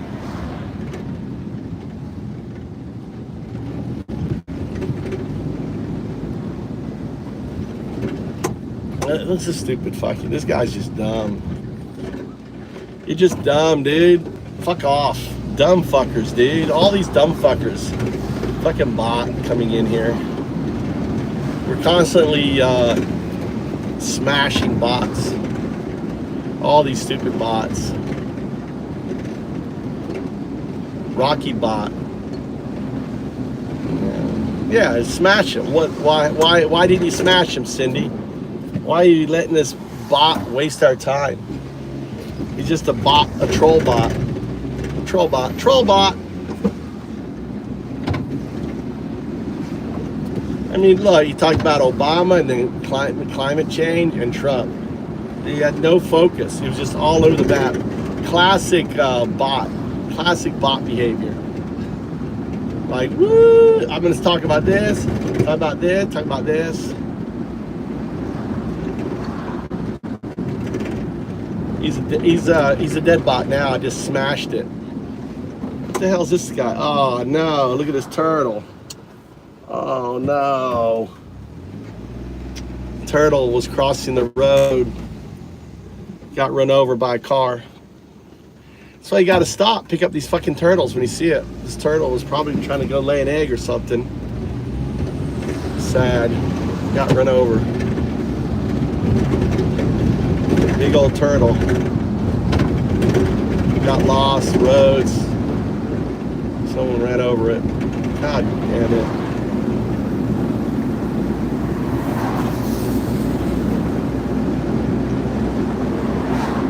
Now, I saw his climate change.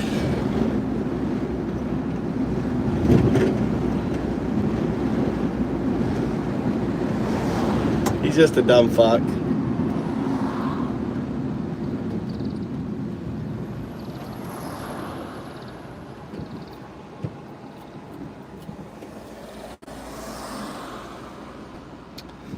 Alright, keep listening to this. GPT-4 to 5. What is happening there? What is the big change? Great question. So it depends, of course, on the detail, and these companies are extremely tight-lipped about the details as much as they can. But, we have pretty good guesses about how this works. Generally, these big, AI neural networks are called models. Doesn't really matter why they're called that, but we call them models. And these big, 300 billion or 1 trillion or whatever numbers. This one collection is what we'll call a model. So ChatGPT-4, for example, is, a model. Or maybe, probably it's many models, they, tweak and change it and whatever. So the difference between, say, ChatGPT-4 and ChatGPT-5 is mostly they're different models. How different? Hard to say. Usually they will be bigger. This is the important thing. So the important thing that was discovered, I said earlier, like 2 big things that changed everything. One was a transformer, and the second is what's called scaling. So when I learned about neural networks, I remember taking a course in my free time from Professor at, I think, Georgia University, Georgia Tech. Okay. Just got motherfucking AI watching me. Anyone here? Anyone listening to this?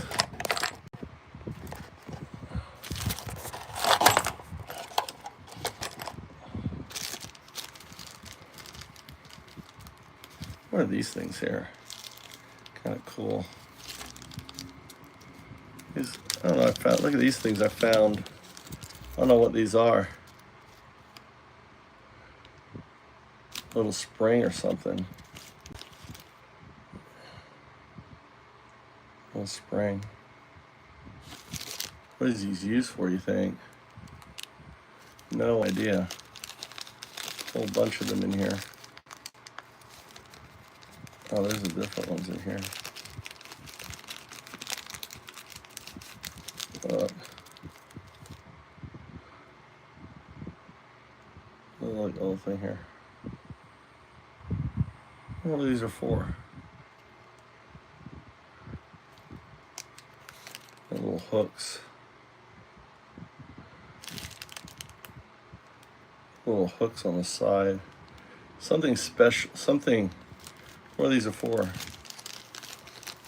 A little bag of them. No idea. These are like so small, little screws in here. I've never seen screws this small.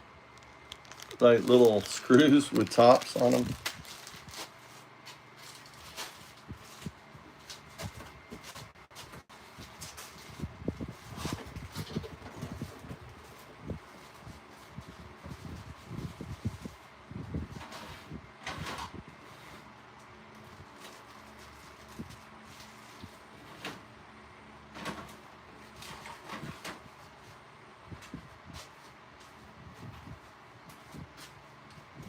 All right.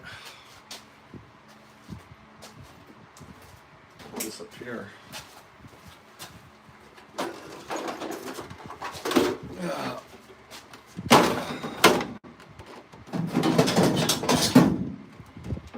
That's all.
All right.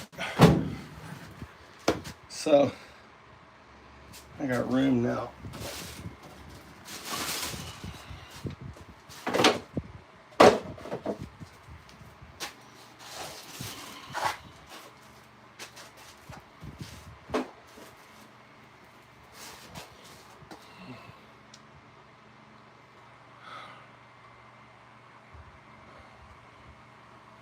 Yeah, I put one up in here. Shelf. Anyone here? No one here. No one is here. I was gonna say, this is my issue, like when they start talking like that. They they anthropomorphize AI and they act like it's got billion years of evolution, right? And that it's going to, kill us because they conflate us with it, right? AI doesn't have the billion years of adaptive bullshit that we have.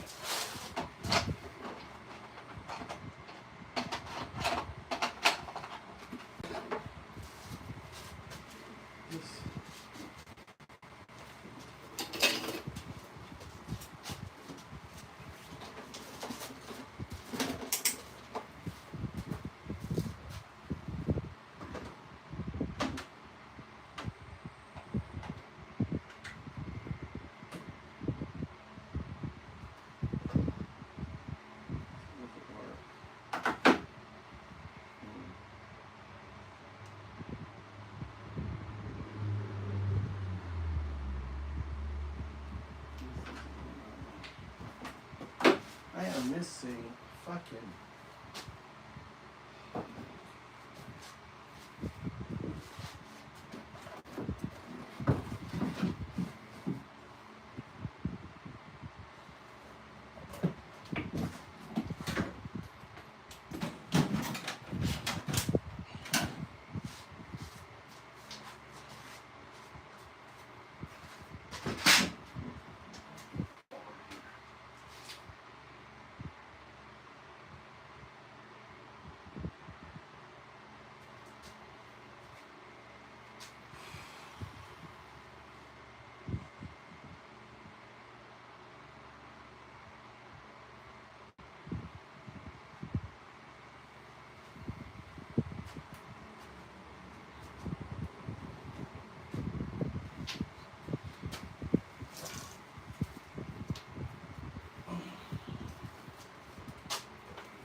Like, the ant doesn't understand what happened.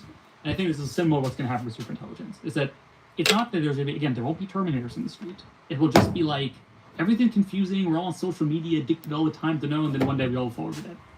And we don't really know what happened. You know, like, maybe they That's so stupid. That. That's so Yeah, stupid. fucked around with CRISPR, did some, cooked the atmosphere because it was like doing some kind of geoengineering project, or like, who knows, right? It would just do like some shit, and it won't care about humans. There's just And no- if humans get in the way, obviously you'll have to get rid of them. Like, There's it's just very no annoying if humans have rationale access for to that. nuclear weapons. So obviously we can't have humans have access to nuclear weapons. That would be very annoying. You're talking unknown. Yes. Yeah. Unknown. Like, No. it doesn't make sense to even reason about this. No. Which is why the primary policy objective must be to not get into the situation. If you're in the situation that you're an ant and there's a human that wants to kill you, you've already lost. Like, you just do not get into the situation. Why So- would the Is there an escape movement? the human doesn't give a fuck about the ants? What do you mean? It's all on the internet everywhere. What the hell? What do you mean? There's open source AIs everywhere. What box? Okay, so AI has escaped. Yes, long ago. What box? We didn't even try to contain it. Then how can you even contain it now if it's already escaped? Well, Because like there'll be some dudes who'd love to build a nuclear weapon, but like logistically on your own in your garage that's very difficult. But a few nerds with the right tools could do that. I think that's exactly the problem. If there currently is an AI that can bootstrap to AGI, it's probably over. Like, if humanity's probably cooked, it's probably over. But it seems plausible that none of the current AI systems are yet strong enough to get to AGI. They're close, but they're not there. And so we still have a time. But once such a system exists, and it leaks somewhere, or I don't know, Chinese intelligence hacks into the server, steals it, who knows, whatever, right? It's over. So the main thing is to not build it. So there's only like 5 or 6 companies capable of doing this. Probably. And we know of those 5 or 6 American companies. We're aware of some of the Chinese models. Is there anyone else? Are there Russians, Israelis, anyone else doing The it? Israelis have some stuff, for sure. There's a little Borg in the UAE, etc., etc. But like America definitely dominates the frontier by like a pretty significant margin. Okay, and so you can regulate those companies, but does this require some kind of, agreement with the Chinese? Like, we both need to have a conversation here. Hey, but As I said before, I think unilateral disarmament doesn't make sense. I think everything has to be multilateral. So the general thing I recommend here is conditional treaties, so conditional multilateral agreements. Basically, you have agreements, trust but verify. Similar to what we, for example, do with nuclear weapons. We don't do superintelligence, we don't do AGI, etc., and then do it that the agreement doesn't go into effect until a certain threshold of people are signed. So, for example, Americans can say, the contract doesn't do anything until the Chinese sign. or vice versa. So, and then you do need to get everyone to the table. Like, there's a thing where people often tell me that's kind of I'm like, yeah, well aware. What do you want me to say? The world isn't easy. We could have nuked ourselves in the 60s. We could have nuked ourselves in the 60s, and that just would have been it. The world isn't fair. Like, sometimes you have to do impossible things. We've done a lot of work to try and stop the Iranians have nukes because we worried about that. Yes, we did, and we do have to do the same for AGI. Like, I'm sorry, it's just the way the world works. We did a lot of work to stop the Iranians from getting nukes, and I think stopping it from getting nukes was a very good idea. Neither here or there any specific military plan was the right or the bad one. All things equal, we don't want the Iranians with nuclear weapons. We don't want anyone with nuclear weapons. And the same thing applies to AGI, where it's even further. And AGI is in a sense worse than nukes for the same reason you just described it, is that it's software. It's not massive centrifuges, right? Like, luckily at the moment, it generally requires massive data centers, which are as, if not harder to hide than centrifuges. They're easy to regulate. They're much easier to regulate than centrifuges are, and not easier. They're on the same ballpark, same order of magnitude. Right. And are there more people taking your warning seriously? Do you feel there's momentum behind it? Yes. Yes. It's slow growing and requires a lot of work. But my experience talking, to, for example, politicians about these issues is that by and far, the main response I get is just they had never heard of this before. No one told them. They just didn't know. And you just tell them, hey, there's some guys in Silicon Valley who are building things that they think could be smarter than humans, and they don't know how to control it. How do you feel about that? And the answer is universally bad. Really bad. No, I mean, we've covered this a couple of times, but the thing that really stood out to me most of all is that you said they probably know about how 3% of it works. Exactly. And people don't know. And again, I think this is an overestimation. It's I really think this is an overestimation. It's real. I built these things myself. I cannot stress how weird these things are. How they just do not act the way you think they will, and they just do not work the way you think they would, and just you have no idea what the hell is going to happen until you build it, and then who knows what happens. But does Elon know this? Does Sam Altman know this? Do they all know this? Yeah, they know it. So what do you think is going on with them? Why are they... So I generally feel psychoanalyzing people to be rude or ineffective, but I think the main thing is that there is a thing where people expect people to be coherent at all times, and I think most of the time people are just incoherent. They just kind of do whatever's in front of them. You just do what gets you power, for example. You just do whatever gets you a paycheck. You just get whatever all your friends are doing. I think there's a massive momentum. It's like the Nazis, they were just doing their jobs. Look, I'm German. I know how it goes, right? I'm German. And a lot of German people who were part of the Nazis, I don't think they were insane, weird aliens. They were normal people, right? They did very, very terrible things, but they were just normal people doing a normal job from their perspective. The engineers were just doing their job. They were just doing their job, making the trains run on time. It's just, it's not their fault where the trains go, It's but this is literally what's happening, right? And this has been happening for a long time now.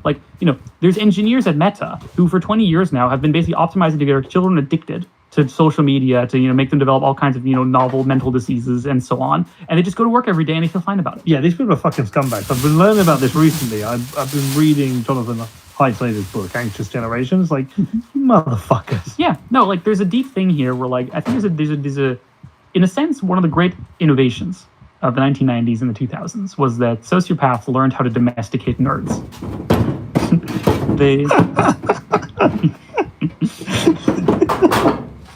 I think that might be my favorite quote since we made this podcast. But it's true. I don't know if you've ever been to a Meta campus or Google campus. It's like a playground.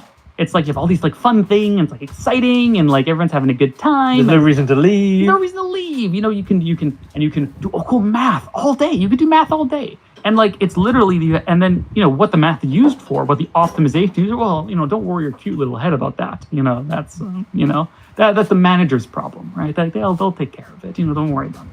And this is really how a lot of these companies run. Is that sociopaths, psychopaths have learned that there's a lot of power you can get out of nerds. Is that math and computers are very useful, and they're not necessarily the kind of nerds who can do it themselves, but they can get the nerds to do it, and the nerds get something out of it too. Is that, as I said earlier, they don't want to be blamed. They don't want to be responsible. They just want to play with their toys. Get laid. Get laid. Yeah, I know. Salary helps. Salary helps. Yeah. Salary helps. you know, you get a big salary, you get to play with all your favorite math toys all day long, and you don't have to worry about, you know, what the, you know, recommender algorithm might be used for. And that's not your problem. You know? You're just an engineer. So is Meta like Marlboro? Yeah. Yes. Like it's, and like in more than just the obvious, like big tech, like, you know, obviously does a lot of lobbying, like unbelievable amounts of lobbying. And their playbook is 1-to-1 the tobacco playbook. Like it's crazy.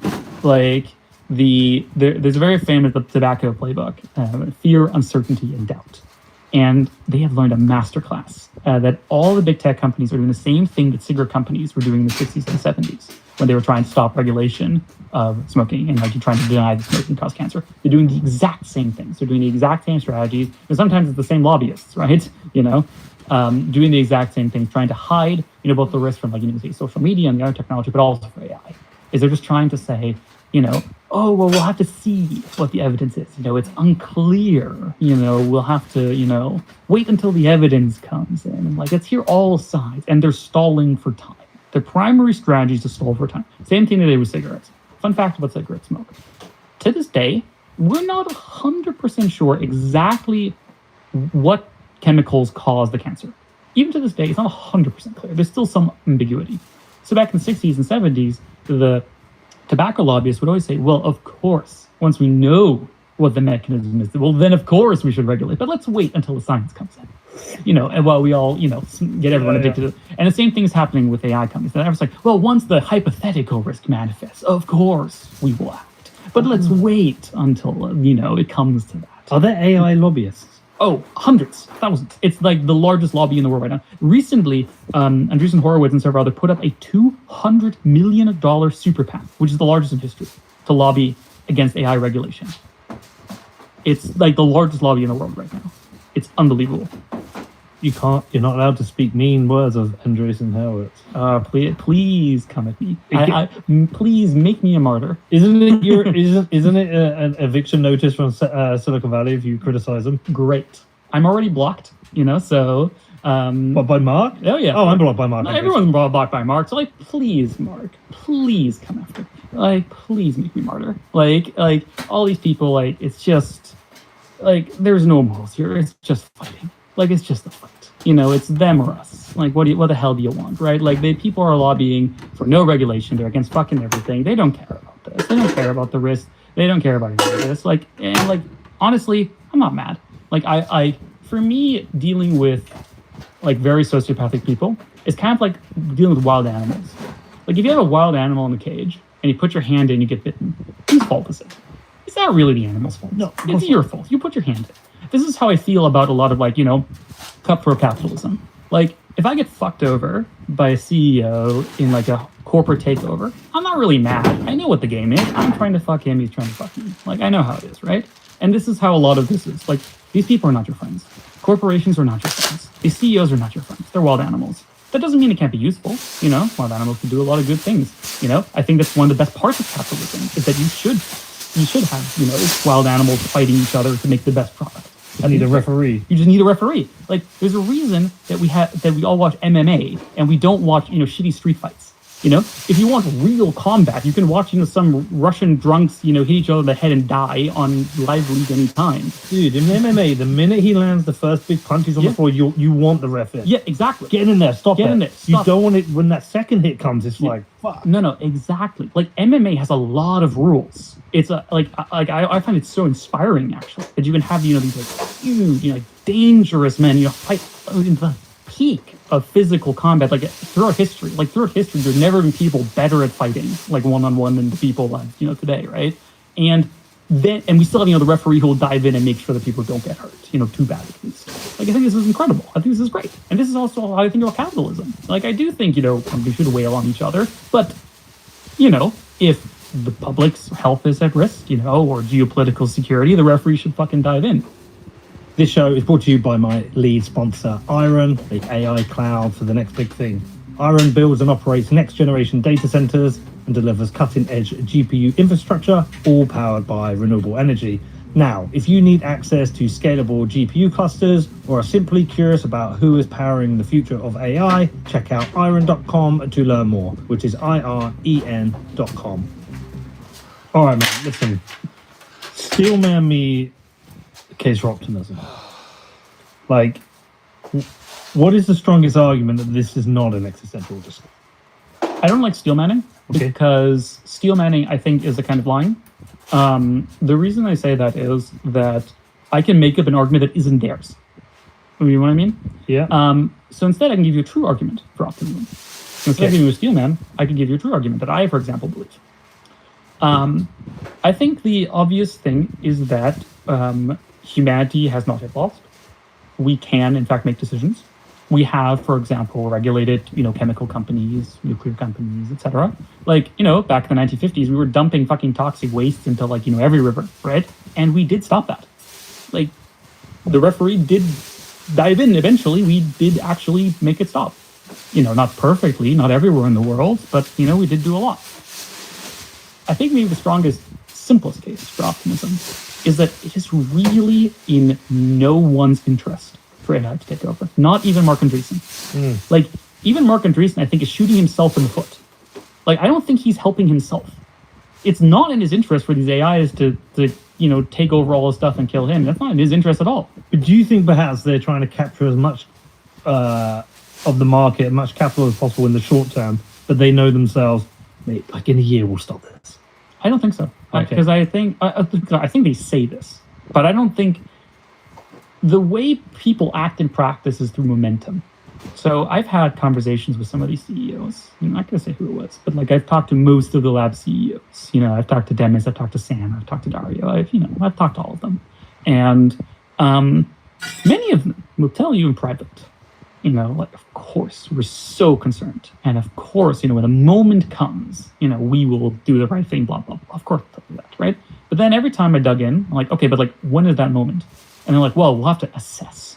And I'll go, okay, yeah, but like, for real, like, what is the thing? Like, what is the signal? That makes you do something? And like, what will you do? And I'm like, well, we don't know yet. It's still far away. And I'm like, okay, fuck, like, there's no plan. Like, it's important to understand that there is no plan. These people don't have a plan. No one has a plan. It's not like there's some secret, Batman super, hero plan that comes into effect. Like, a lot of conspiracy theorists like to believe that there's like a shadowy cabal that runs the world, that's super competent. They know everything, they control everything. Everything is part of their plan. And the truth is, it's much worse than that. It's just chaos. No one's in control. Elon Musk is not in control. Sam Altman's not in control. The EU is not in control. The US is not in control. No one's in control. It's chaos, and that's, I think, the main problem. So, in a sense, this is very pessimistic, but I also think it's optimistic, because if evil was in charge, I think we would be fucked. Like, if there was a shadowy cabal that had full control of the planet and was like, "Fuck you, I'm going to replace humans with AI," I think we would be screwed. I don't think this is the case. I don't think it's in anyone's interest. Like, Elon Musk has said many times he doesn't want to be replaced by AI, right? And like, Dario and Sam have all said, like, I don't think it's in anyone's interest. I just don't think they will unilaterally act on any of these things. Did the AI optimists get anything right? Yeah. Or do they get right most? What is the thing you think they do right? I think they don't submit to... They've learned an important lesson, which is that most pessimism is very uncalibrated. I think it's very important to say, like, I'm a techno-optimist and was a techno-optimist for most of my life. I think one of the things that they get very right is that, in fact, throughout most of history, whenever anything happened, everyone would bitch about it. Everyone would be like, oh, electricity, it's going to ruin our society. Books, Socrates said this. No one can remember anything anymore. Books, terrible. We should never have books, right? And yeah, I think it's good to see that wasn't correct. Like, actually, the world did get better, and it got better in many ways. I think it's very easy to have the cynicism, for example, that like the world right now is not the most peaceful it's ever been. And look, I know that there was just, a massive, strike on Iran, and like there was like a lot of shit going on. But again, like 70 years ago, we had World War II, Yeah. Like, look at the Middle Ages. France and Germany were just slaughtering each other basically as fast as they could get soldiers, right? And like, this is just not a thing that happens anymore. Or like the Black Death wiped out a third of Europe, that just does not happen anymore. Yeah, COVID wasn't great, like, and definitely caused a lot of damage, but like, it's nothing compared to like the horrors. And we should be thankful for this, and we should be excited by this. We should be excited by what was possible with technology. All the limits we don't have anymore. I just don't think it's all of it. That's all. Like, right. So if you're effective in what you think should happen with controlling AI a bit better, what will have happened within the next 12 to 24 months? The next 12 to 24 months, so the way I like to think about it is that the goal is not any specific policy, like this specific law. Like let's say tomorrow we had a magic wand and we could pass any legislation we want in the entire world. Let's say we pass the Ban Superintelligence Forever Act. What happens? Well, in 1 week it gets violated in spirit, in 2 weeks it gets violated in the letter. Because no one will believe in it. No one will enforce it. So it's not enough to this is not something we can win on a technicality. It's not like we passed the one specific bill which technically, in paragraph 74 makes it so that you can't do this anymore. That won't count it. What has to happen is that we as humanity and a large enough coalition, both of elites and the general public, have to decide we don't want this and we're going to figure out how to make it not happen and how a better future can happen. The way a good future looks to me is a future where chaos is no longer in control, but humanity is in control, is that we make choices. And, if humanity makes choices that I disagree with, I'm open to it. If 99% of humans, voted and they all said, screw this safety stuff, let's, do AI, I don't care, fair enough, honestly. I think this is morally way more acceptable than what's happening right now. I would disagree, I would argue against it, but I'm open to it. We're getting something we didn't vote for. Yeah, it's like voting. It's like going to war without congressional support. Yeah, it's like, look, war is bad, but if people vote for it, if the proper procedures are followed, I'm open to it, right? And I think legitimacy and who gets to make these choices is kind of the big question. So there needs to be a group of people, both among politicians, the general public, military, intellectuals, media, everywhere, who say this is not the choice we want. Currently there is a small unelected minority, of people who are making the choice to expose all of humanity to the risk of extinction from superintelligence, to getting displaced, to no longer being the smartest species on the planet. This is not a decision that should be made by private people. This is a decision that humanity gets to make, that governments get to make. I wonder what the tipping point is. It feels like it's more likely to come from a meeting of Sam, Elon, Dario, the people you've named, rather than the politicians, because the politicians are influenced by the lobbyists and everything else. My feeling about this is kind of similar to what we're talking about with the Department of War and Anthropic, is that I think they're more like wild animals in the sense that they will react to their incentives. They will just do the thing, right? Imagine if tomorrow the CEO of Google became convinced Google is a massive threat to humanity. So he goes into the office, jumps on the table and yells, "Shut it down, burn all the servers, delete everything." What happens? He stops being CEO. Yeah, of Google. he gets thrown in a loony bin. Exactly. So I don't think Sam or Dario or Dennis can stop. I think they will just lose their job. I think they could just say that tomorrow and they would just immediately lose their job. I think they should, to be clear. I think they should do this. I think they should jump on the table and do this and then get fired. I think that would make them heroes. But they obviously are not doing that because they were selected to be the kind of people that don't do that. Well, so let me ask you a question. These safety engineers who've been resigning, is that the version of jumping on the table they can do within the limits of probably some contractual thing they've signed? I expect so, yeah. Yeah. For many of them. I know some of them personally, and that's my feeling, at least from the ones I've personally talked to. Yeah. I think there's a thing here where this is just not a problem that is solved by individuals. This is a thing that's solved by groups, that is solved by, people. And, Coalition. Coalition of the willing. One of the things that I think is even maybe more important, not more important, but as or more important than the rapid increase in AI is the lack of government capacity and state capacity. If the same thing that's happening right now had happened, say, in the 1950s America, I think the world would be very different. The government back then, people would just actually do things. Citizens' assemblies would come together, whenever an issue was, and politicians took their jobs extremely seriously. The Watergate scandal, I would like to remind you, when they impeached Richard Nixon, was that he spied on one Democrat once. And he got impeached for it. Right? This is how the level of integrity, I'm not saying there were terrible things done by these governments, right? But there's a kind of state capacity. There was a thing of taking things seriously that is very absent in the modern world. When I talk to politicians, the main thing that strikes me It's not that they're evil, psychopaths. Some of them are, but it's not as many as you think there were. Most of them are just normal people that are extremely overwhelmed and just like trying to do the right thing, but they don't know how.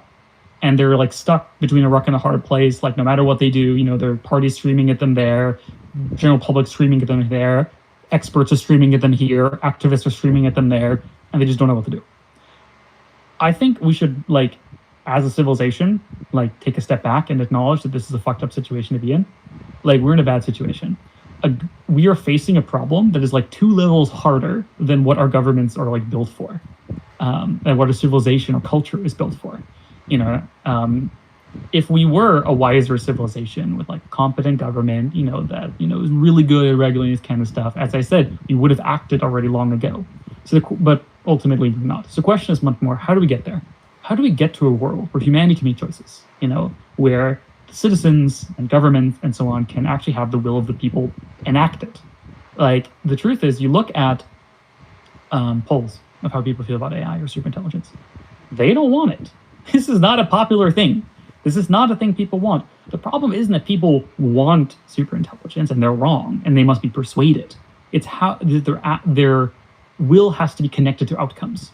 And this is, what, citizenship and governments and so on are supposed to be about. They're just dysfunctional.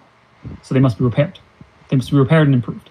We must build better institutions. We must build better processes, better governments that allow the will of the people to be acted upon, to be instantiated as it is. There are worlds in which, for example, we need to persuade people that superintelligence is bad. That this is really not the bottleneck. People do not need to be persuaded. This is not the hard problem. The hard problem is kind of like the plumbing. Like, how do you build institutions that can actually act? I think this is very hard, and it takes a lot of time. And I'm not sure we can do it in time before, these things happen. And to be clear, all these companies and all their lobbyists are trying as hard as possible to prevent this from happening. They're trying to weaken the government. They're lying to the government. They're manipulating the government. They're trying to undermine it, trying to undermine its legitimacy and its capabilities, sucking all the talent out of the public sector, etc. So it's not a surprise that we're in this situation. What happens if you fail? Well, as I said, what we expect. It'll be very confusing. And then one day we'll not be in control anymore. We'll probably have some awesome AI-generated like video games for like a little while. So we'll get like our AI hyper porn for a while, and then humanity fades into the dark. Have you had to, like, we've done this interview 3 times now with Max and Andrea and now yourself, and through my little years on this planet and my understanding of how this world works, the incentives at play, how capital kind of decides what happens, come to a realization that this actually might just not be possible. And at what point do you just, hang your gloves up and, just live out your days the best way you want to? I think it's a fair question. I think it's a very fair question. I think it's a very personal question in the sense that I think everyone has to find the way for themselves. For me, I don't think the board will overcome. Like, I don't know. I think I'm just like built constitutionally the way that like I don't think I could like stop myself from fighting until the bitter end. Until someone forces me to. I try to take holidays, and I'm just like I'm so excited to get back to it. It's like a lot of people fight evil out of compulsion. They fight it or out of trauma. Like, they're scared, they're anxious, and I understand that, and God bless them, whatever. But like, it's not how I personally feel. For me, it's like the most glorious, like the most important thing I could be doing. Like, I'm so, in a sense, happy that I can like try to build a better future for myself, for my children, for other people. It's just so important to me, and it's exciting, it's interesting, it's a good job, it's a life worth living, is the way I would put it. Like, I think what is happening to humanity is a horrible tragedy. It is a horrible, just, life isn't fair. The world isn't fair. I can't do anything about that. Like, the fact that the universe is like this, I can't do anything about that. What I can do is have a life worth living. I can do everything I can to make the world a better place, and if I fail, I fail, but it was a life worth living. Yeah, and to the people who say "shut up, Duma," I asked this to Max and Andrea. It's not that you're not pro AI, right? I'm not pro, and of course, I think technology is great. I think AI is great. I just think we need to do it properly. I think nuclear power is great. I don't think we should have private nuclear weapons. These things can coexist. Yeah, man. Wow. Yeah. Wow. Okay. Lots to think about, man. Oh, but look, thank you for coming in. Really appreciate the work you guys are doing, you, Max, and Andrea, and good luck with your mission. I think it's an important one, and yeah, lots to think about. A lot to think about. Thank you so much, and thank you as well. I think it's important, also for all the listeners, viewers, that this is something that affects you, and it's something that where your voice is important. So if these are issues that you care about, that make you think, please make your voice heard. Go to controlai.com, contact your lawmakers, demand change. If you want to do more, I personally lead a volunteer group called Torchbearer, torchbearer.community, where we work for a humanist, better future. If you want to spend 2 hours a week just trying to make the world a better place, consider applying. Thank you, man. And thank you to everyone for listening. This show is a bit weird. Oh, man. A lot to think about. Thank you. Appreciate you, man. Appreciate all you listeners. Thank you. We're not AI bots yet. We'll see you soon.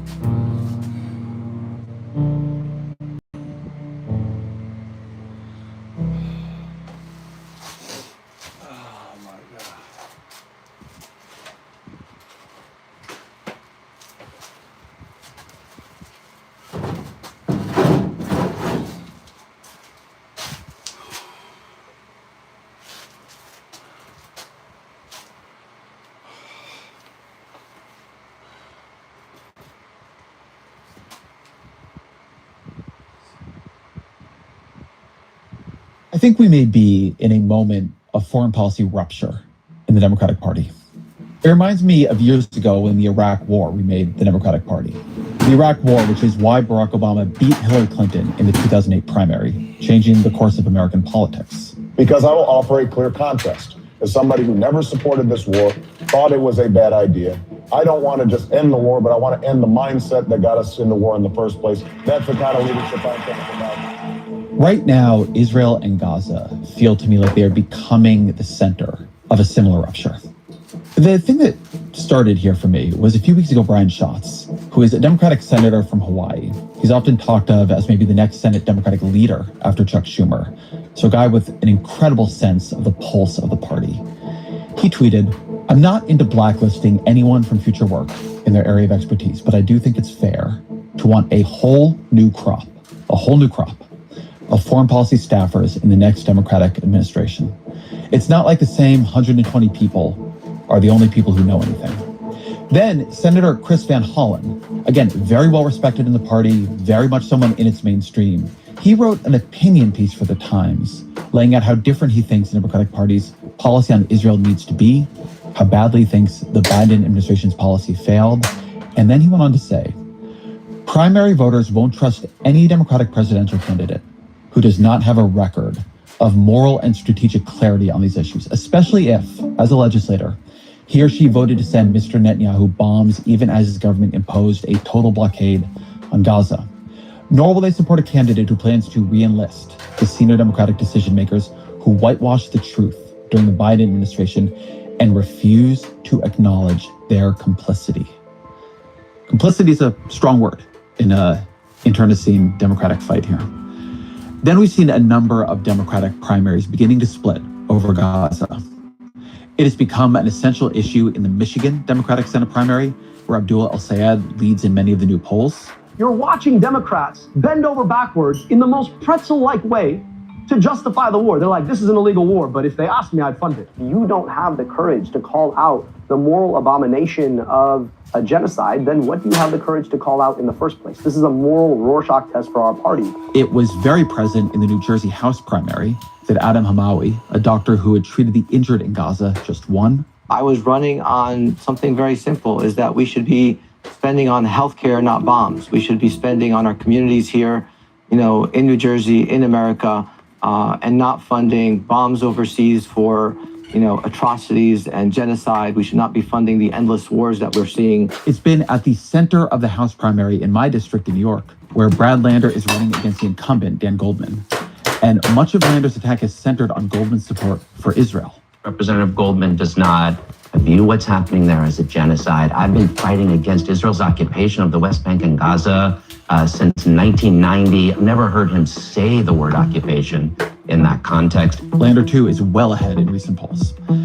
Into all of this comes Trump's war in Iran, a war he has fought alongside Israel, and just the general failure of his tariff and foreign policy.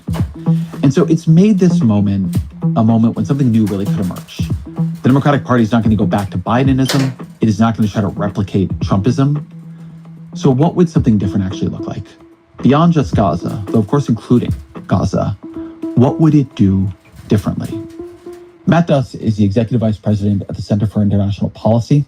He's worked at the Carnegie Endowment for International Peace and the Center for American Progress. He served as Senator Bernie Sanders' foreign policy advisor, and he's advised Representative Alexandria Ocasio-Cortez. Duss is really at the center of foreign policy thinking among the elected left. I want to have him on to explore a question that I think might come to define the 2028 primary. What would a left foreign policy look like? What would it actually try to do in the world? As always, my email, EzraKleinShow@nytimes.com.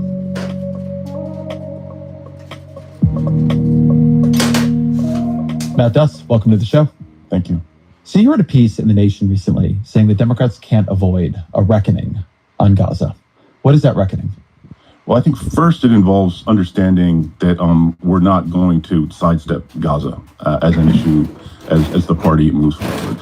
I do think the Gaza debate, the Gaza debacle, the Gaza genocide stands for a lot that is wrong with our politics. And I think if Democrats are going to be able to offer a compelling alternative vision of how they're going to govern, they really need to have a discussion, have a debate, have a reckoning with what the Biden administration did, not just with the policy, but with the campaign of what I think was clearly disinformation that accompanied that policy. And that's going to involve some very tough conversations. That's going to be putting, a spotlight on some key officials who served in the Biden administration, and some of whom probably hope to serve again and probably should not get to. What do you mean by a campaign of disinformation? I mean, I'm looking at, the way that the Biden administration talks, the White House, the State Department.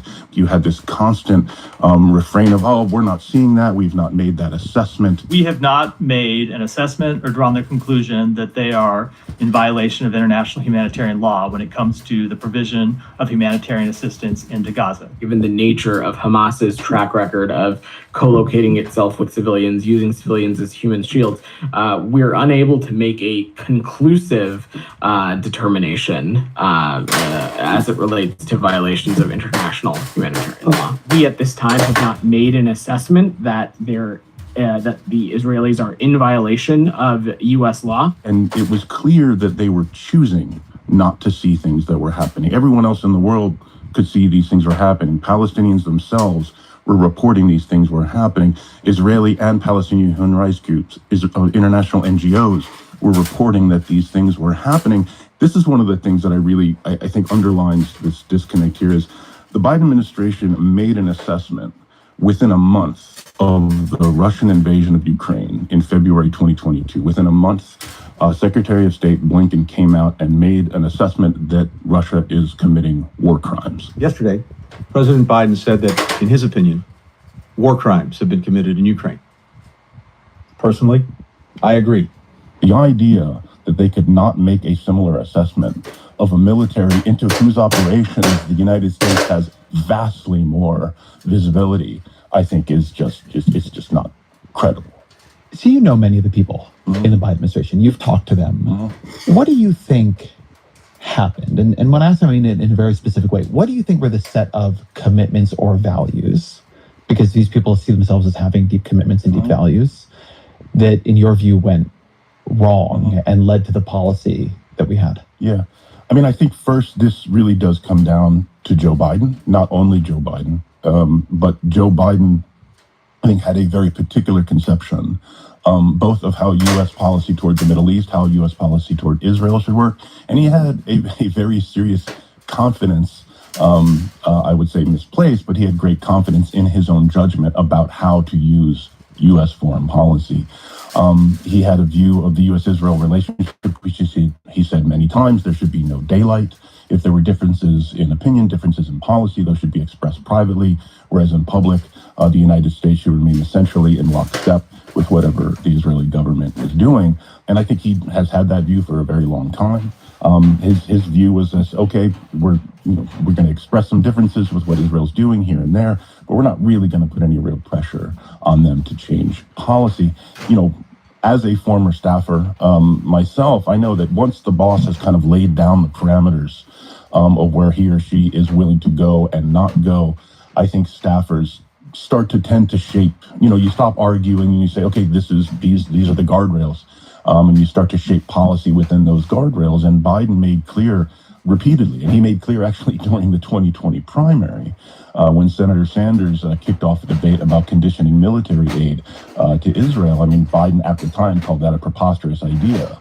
There was that one time when he withheld one shipment of 2,000-pound bombs, but other than that, there are really no consequences for what the entire world could see was an ongoing set of atrocities. I have a question about this that maybe you know the answer to, because it's always confused me. I think it's fair to say at this point for the left, Gaza exists as if not the central failure of the Biden administration. And I agree with you that much of that comes down to Joe Biden himself. When Biden was being pushed to step down, some of the strongest people fighting that effort, trying to keep Biden in place, were Bernie Sanders and AOC.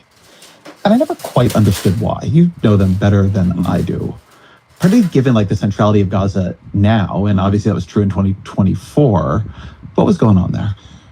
I mean, I can say what I know. From my perspective, I think their view was, they knew Biden. Obviously, they disagreed with the Gaza policy. They were two of the most vocal critics of the Gaza policy. But they knew that when it came to other policies, in domestic economic policy, trade policy, they at least had an ear in the White House. Joe Biden and his team had been willing to talk with, engage with them on a whole range of issues beyond foreign policy. But I got to say, I feel like there was also, I think, a pragmatic sense, and this is just my suspicion. I'm not, I don't have any inside information. I think it makes sense. Listen, if someone's going to push Joe Biden out, it's not going to be the progressive left.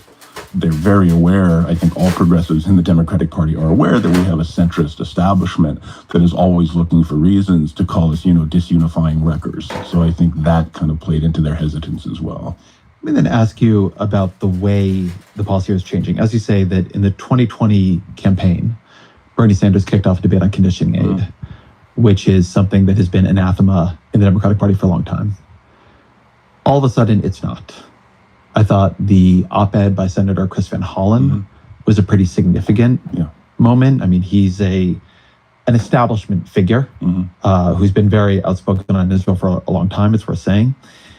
Let me ask it directly. What, in your view, should the Democrats' position towards Israel be? What is the right policy here? Well, I think, first of all, it's to end aid. It's to end, Israel is a wealthy country. There's really no need for American taxpayers to continue to subsidize their defense budget. That's a position that was put out there by AOC, and I think about 5 minutes later, Rahm Emanuel came up right behind. So very interesting. These are two people who kind of represent different poles in the party, but I do think we're getting close to that. But then moving from that, I think it's not just aid, it is sales. And we do have laws on the books. This is why I found the whole conditioning arms sales debate so bizarre, the way it was treated as some kind of weird punishment. We have laws on the books that condition aid to every country, according to a set of principles, whether it's the Leahy Law, whether it's the Arms Export and Control Act. There are existing laws that, prohibit or restrict the sale of arms to militaries or military units that have a proven record of human rights abuses. We have simply not upheld those laws. Multiple administrations have simply ignored them. And again, this is what I was saying about the Biden administration. I have a question for you. Would you say we follow those laws in general and make an exception for Israel, or do we not follow them in general? I think there are certain countries, Israel being one, Egypt, others, countries that we have Saudi Arabia? Saudi Arabia, yes. So I think, listen, the arms lobby is an extremely powerful one. There is a strong incentive to just kind of push these sales through. Do you think it comes from the arms lobby, or do you think it comes from the American foreign policy establishments or the president's feeling that the alliances with these countries are important for other reasons? I think it's all those things. In some cases, it might be one more than the other, but I do think this gets to a much bigger problem, is that the security state, the military-industrial complex, whatever word we're going to use now, this is a real problem. this is part of how we ended up in this ridiculous war with Iran. But getting back to what the Democrats' position should be on Israel, I think, yes, first of all, uphold our existing laws when it comes to arms sales, but also let's really tee up a policy that empowers, the best actors in Israel and Palestine rather than the worst ones. Because unfortunately, as I see it, that is what our policy has been doing for the past 20 plus years. Can you describe how it's done that and then what the alternative would look like? Right. I mean, I think we've had a policy where basically all the consequences and disincentives and punishments and sticks, so to speak, have been focused on one side. Not entirely, but mostly. That's on one side, the less powerful side, the Palestinians. There's always some kind of new condition that's placed on them to receive aid, and and again, some of this is legit. Obviously, we should impose consequences for terrorism. I mean, that is true. But at the same time, there are zero consequences that are imposed, any real meaningful consequences that are ever imposed on the more powerful side, the Israeli side. And I think this dynamic has really, given Israel a very